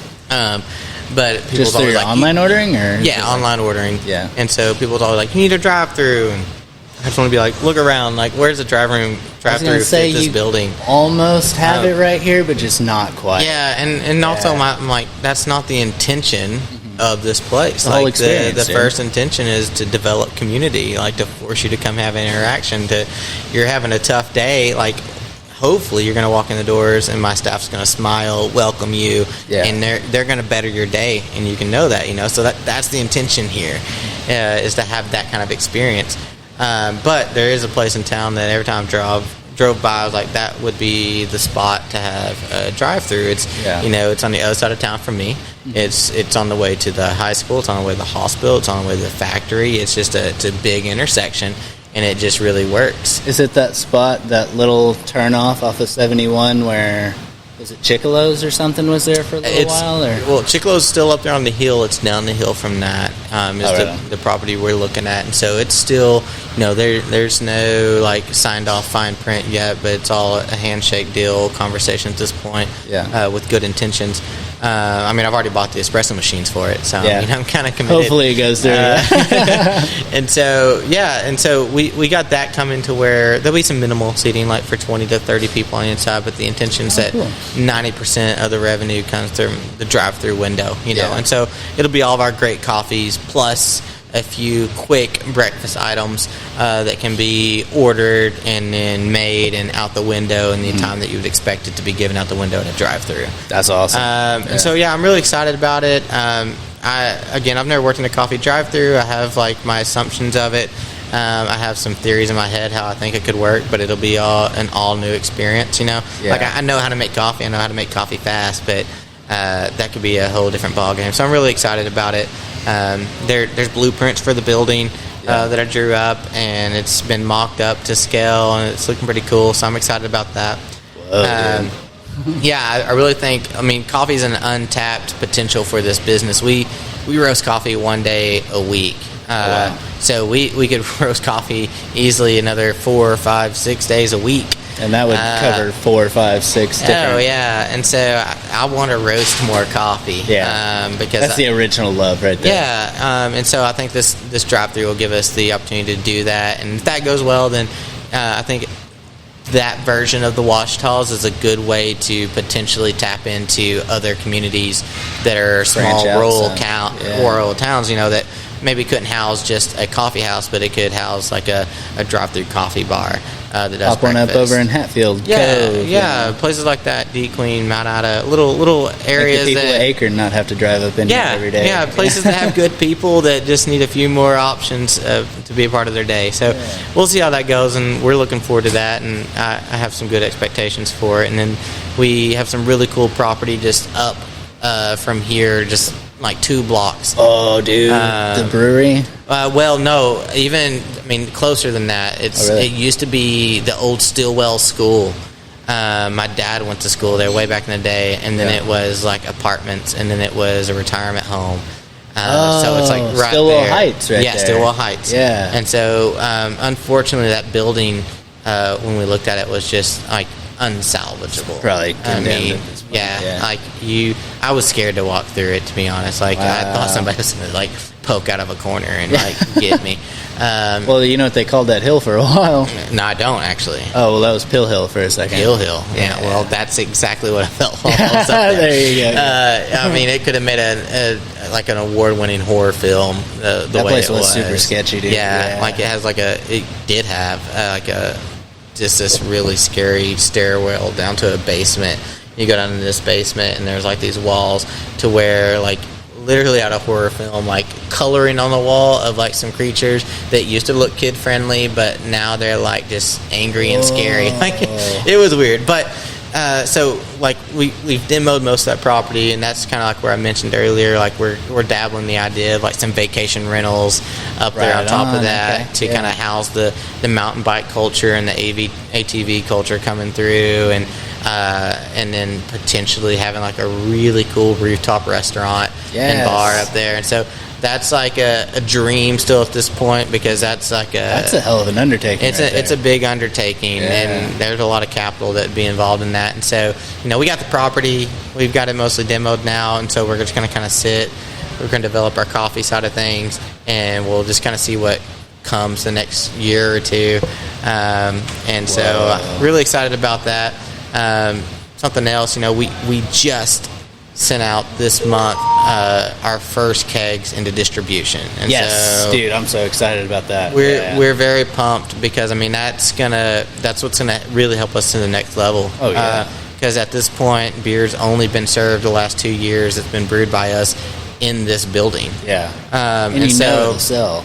Yeah, so now there's over 50 kegs. I say over 50, 52, I believe. 52 kegs that are sitting in Fort Smith right now, being sold to different restaurants and private club restaurants, and then just different things like that are going to go in. And so, very soon, I'll be able to drive up to Fort Smith, go to a restaurant, order some food, and order the beer that we brewed. Order that Days One that Traven and I thought was just a waste, but now it's our top seller. Yes. Yeah. And so that's going to be a really cool moment. And so we're really looking forward to just continue that relationship with Bell Point and Fort Smith. They've been really cool to us. Bell Point, is that the distributor up there? Yeah. They're an original Anheuser-Busch distributor, and they're starting to dabble in craft beer. And so right now they carry Bentonville Brewing Company, who is probably, in my top 3 favorite breweries in Arkansas. Yeah. They do an awesome job, and then we're their second craft brewery to pick up. And so right now they got a few kegs of Timber Beast. They got a few kegs of the Shabine. Yes. They got several kegs of Days One and several kegs of our main squeeze, which is a hard blood orange lemonade that I think is going to just change Arkansas's world. Yeah, dude. It's one of those that's it's some ideas that came together and like, let's just try this, and then it turned out to be it's so such a awesome. wildly good lemonade. It's wildly good, and we're like, yeah, but that doesn't really tap into like brewing and grain and malt it's different. and barley. Oh, it's it's lemon juice and purees, and it's not like just the craft of brewing. It's relatively simple and some good ideas brought together and good fermentation. Sounds like you guys just messing around, really. Yeah, and we created a cool product, and that may be a staple that really funds the craft beer that a smaller group of people love. Yeah. You get the one that people love, like the it's cool because I think Days One is people are gonna love it. It's a 9.2% hazy IPA. Have one of those on the way out. Hazy IPAs are just the fad right now, and so your craft beers lovers are gonna really hit that one up. But then you got Main Squeeze, and you go into a place that maybe they only do beer and wine, and you're feeling a cocktail. Well, you can order Main Squeeze, and it's essentially that, because it's 11.2% ABV. And so it's nuts. It tastes almost like a wine, but because it's a lemonade, it's just so much. I don't know, dude. Whenever he first gave it to me, so the one that he gave me was the one that he has at the house, which is like a 15%. Wow. And so whenever I hit that, I was like, yeah. But like when he asked me what I thought the ABV was, I thought it would be like 8 or 9 because it's that smooth. Like it tastes so sweet and like. I would say that's a gift of course. Traven, and I don't know if it's intentional or not, but that guy has the ability to brew big beers that have big ABVs, but it not be noticeable. Yeah. They just drink good and easy. So I would say that's definitely a gift of his that he probably takes pride in, because our beers they do tend to be on the higher ABV side. Yeah. Like even our Irish Red, it's a 7.2, and traditionally those are like a 6, And so they all kind of meander that way. But I mean, my rule of thumb, going back to coffee and everything else, is like taste is king. Like what tastes good in your hand, pizza ingredients, like, don't really, looking at ingredients cost, it's important, but what's gonna, like, people are gonna eat and consume. What are people gonna enjoy every time? What are they gonna come back for next time? So that coffee, beer, that's taste is king, and it's got to be good, or they're not going to come back. I don't care if I can sell it once. Yeah. I need to sell it 10 times. You need those people that are always coming back for that Days One, right? Yeah. That's what I'm talking about. Yeah, just keeping it consistent, dude. Keeping it consistent, keeping it good. And building the community around it, too, man. That's so cool, dude. Like, I'm so excited for this business, and, like, just for you, and, like, also, like, the fact that, like, my family's partly in it and stuff. Like, because it's got so many other families in it, too, man. It is. We use a lot of just local people. So, yeah, obviously, Traven, he's a big aspect that we have here, and I mean, he helped out before he was in brewing. He was in here tossing pizza dough, and he was a trained barista at one point. And, and so he's really bought into it. But I mean, his sister runs an awesome shirt company and apparel company, and so we I think everything you see in here as far as shirts and hats go, like they came from Rock Creek Apparel. That's where I've been getting mine too. That's part of the family, and they do a great job. A lot of you guys have fantastic merch, by the way. Appreciate it. We got some cool stuff coming in too, so I'm really excited. But right across the street's Jesse Garcia, and I think they just changed to Main Street, or Mena Street. Graphic design. The designs, right across the street. So like a lot of our banners and vinyls and stuff come from him, and we use a guy who, I don't know, he brings us our honey for our lattes, and he's a local guy, and so we do what we can to get local people involved, and can't always make that happen, and it's not always the best product, and so I mean that's going to be the ultimate goal, but a lot of the time it is the best product, and I'm just really proud of that from Mena. And one thing about it is, like, where it came from. You know where it came from. Yeah, absolutely. That's one thing about, like, when you're talking about, like, all these, like, good source things, like, just to know, like, whether it's, like, the best of the best, or, like, maybe they have some practices that are slightly off, but, like, exactly what's happening to it. Yeah, and I mean, even, like, our chocolate we use in our mochas, it comes from Kaya, and that's Northwest Arkansas. And, what? some of our tumblers and cups. That's Mir, but they're not local, but they're in Seattle. And I went to their coffee shop while I was there, and they got a cool mission. Like, they develop countries with pure water and drinking wells, and they got a cool mission behind what they're doing. So I love supporting them, and they got an awesome product.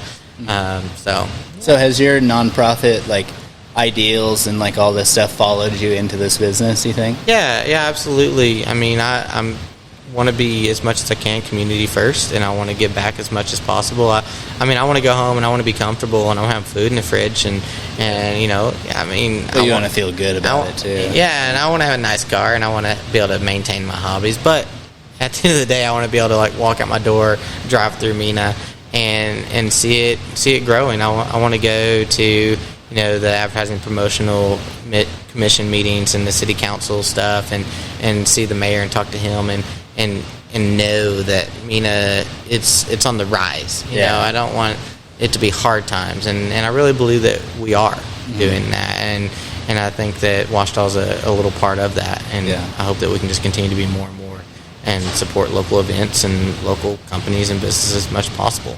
Dude, that is so cool, man. Yeah, I feel like things have changed so much around here, and I think I want to give you some credit for it. I think this has been one of the staples that has helped kind of shape this community, into what it is now, because I feel like it's just been lost in time for so long. Yeah, I appreciate that, and even back when I was 18 and 19 and 20 through college, I'd come back and visit, and I could feel a sense of this is where I'm going to be, is in Mena. But also at the same time, but it's not yet. And so, I don't know what I'm supposed to be doing yet. So I'm just going to keep doing what's in front of me and keep taking some opportunities. And I just kept doing that until, I came back to Mena a couple times and moved away. And all of it was just continue to think, another stepping stone and then a larger stepping stone. Until I kind of pulling those puzzle pieces together until I was okay, this is it. We're gonna have a business here, and we're gonna develop that, and hopefully reach this community. And not everyone's gonna love it, and that's totally fine. But hopefully, as a whole, and hopefully 10 years from now, we can look back. And if somebody's kind of given a rundown of the history of Mena, they'll be like, this, and this, and then, the Ouachitas, they started doing this, and, maybe we can be a part some life into this community of that history that kind of, Mena's not ever been down and just not great, but it definitely has been at a kind of a stalemate in the past. But hopefully we can be a part of what kind of revitalized that. And brought it into the new. Yeah, brought it into the new. The 21st century? Yeah, I guess so. And makes it a destination for people. Yeah. That's one thing, I will always recommend. I've actually had people come through.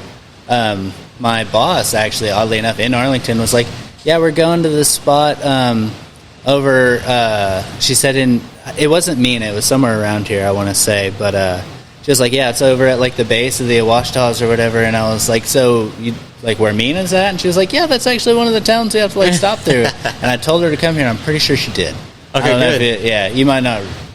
She probably came in once. Man, we have every time. We have our own little following there in Texas. It's just there's a lot of people that come through. It's not that far away. It's not, and we've gotten to the point to where we're starting to hear we're from Fort Worth, and our friends told us to come to here. Not just Mena, but make sure you stop at the Ouachitas in Mena. And I love hearing that. Man, I was like, man, you're 4 hours away, and you've heard from a friend that may have heard from a friend that you need to stop in and grab coffee, pizza, or a beer at this spot. And I was like, okay, that usually comes right at the right moment. I'll just be stressed out or kind of sucks, bummed, dude. I'm gonna shut it all down. I'll walk out the lobby and I'll see 4 people working on the floor and 0 people in the building. I was like, oh. But then you hear something like that later that day, or you get a good Google review, and you're like, okay, this is totally why we did it. Yeah. So what are the busy times here, would you say? Yeah.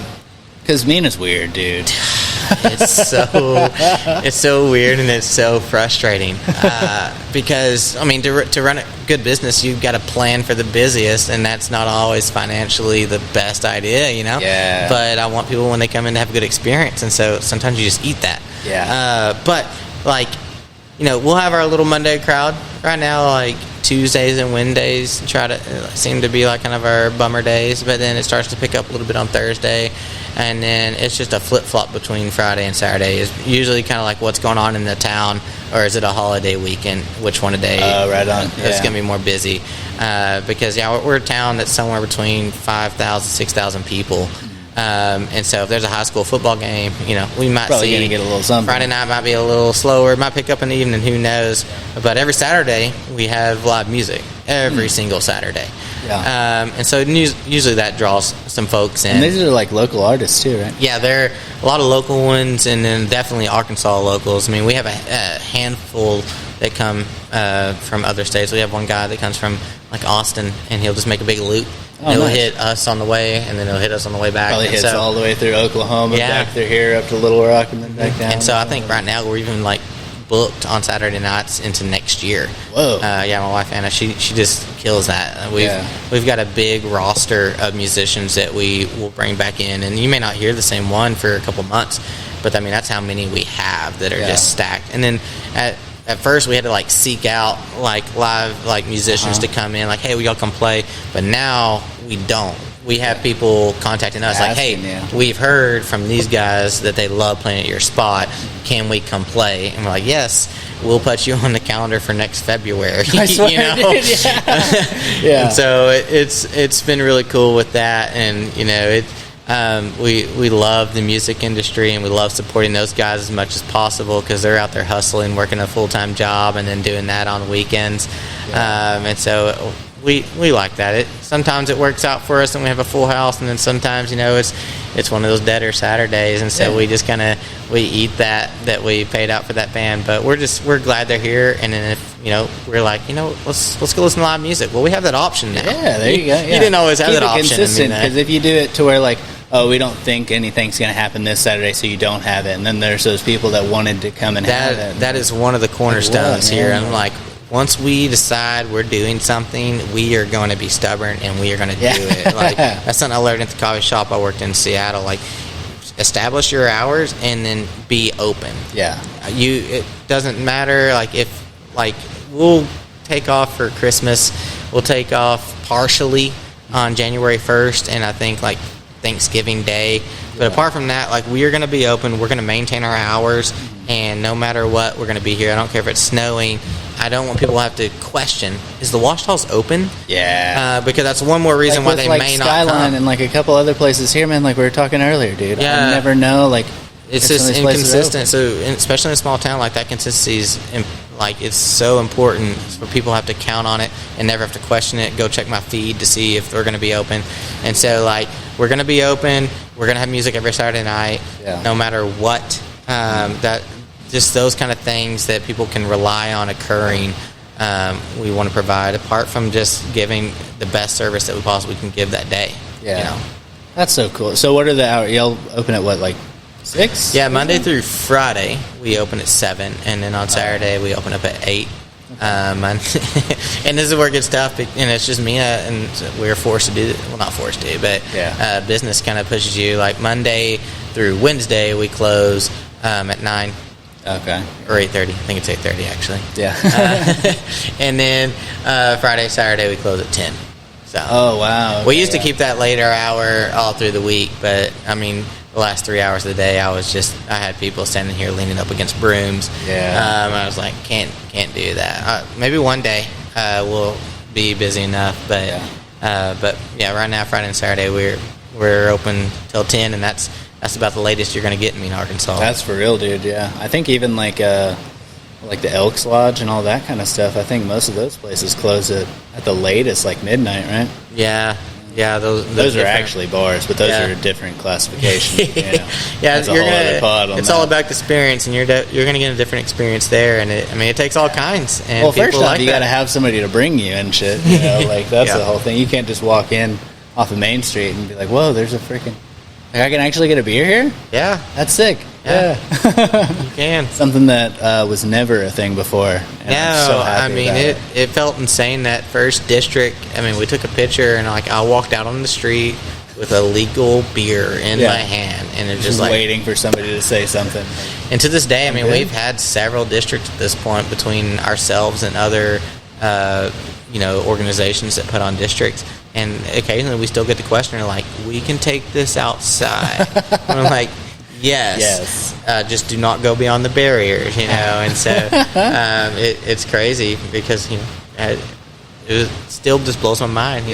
One of the easiest things that you can do in a dry county is an entertainment district. Imagine like whenever we were kids, if somebody would have said that, we'd be like, what? What? Like when we were in high school?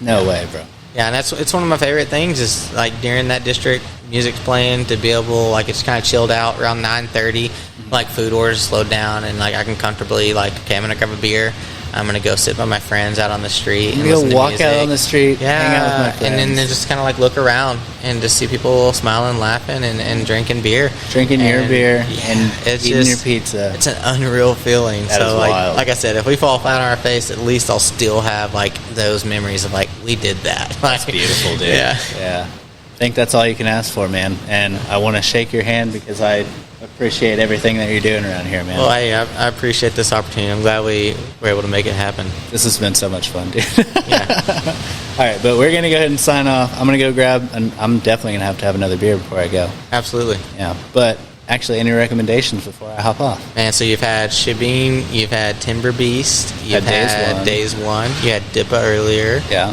You've had Main Squeeze. You haven't had the IPL, right? Oh, I have not.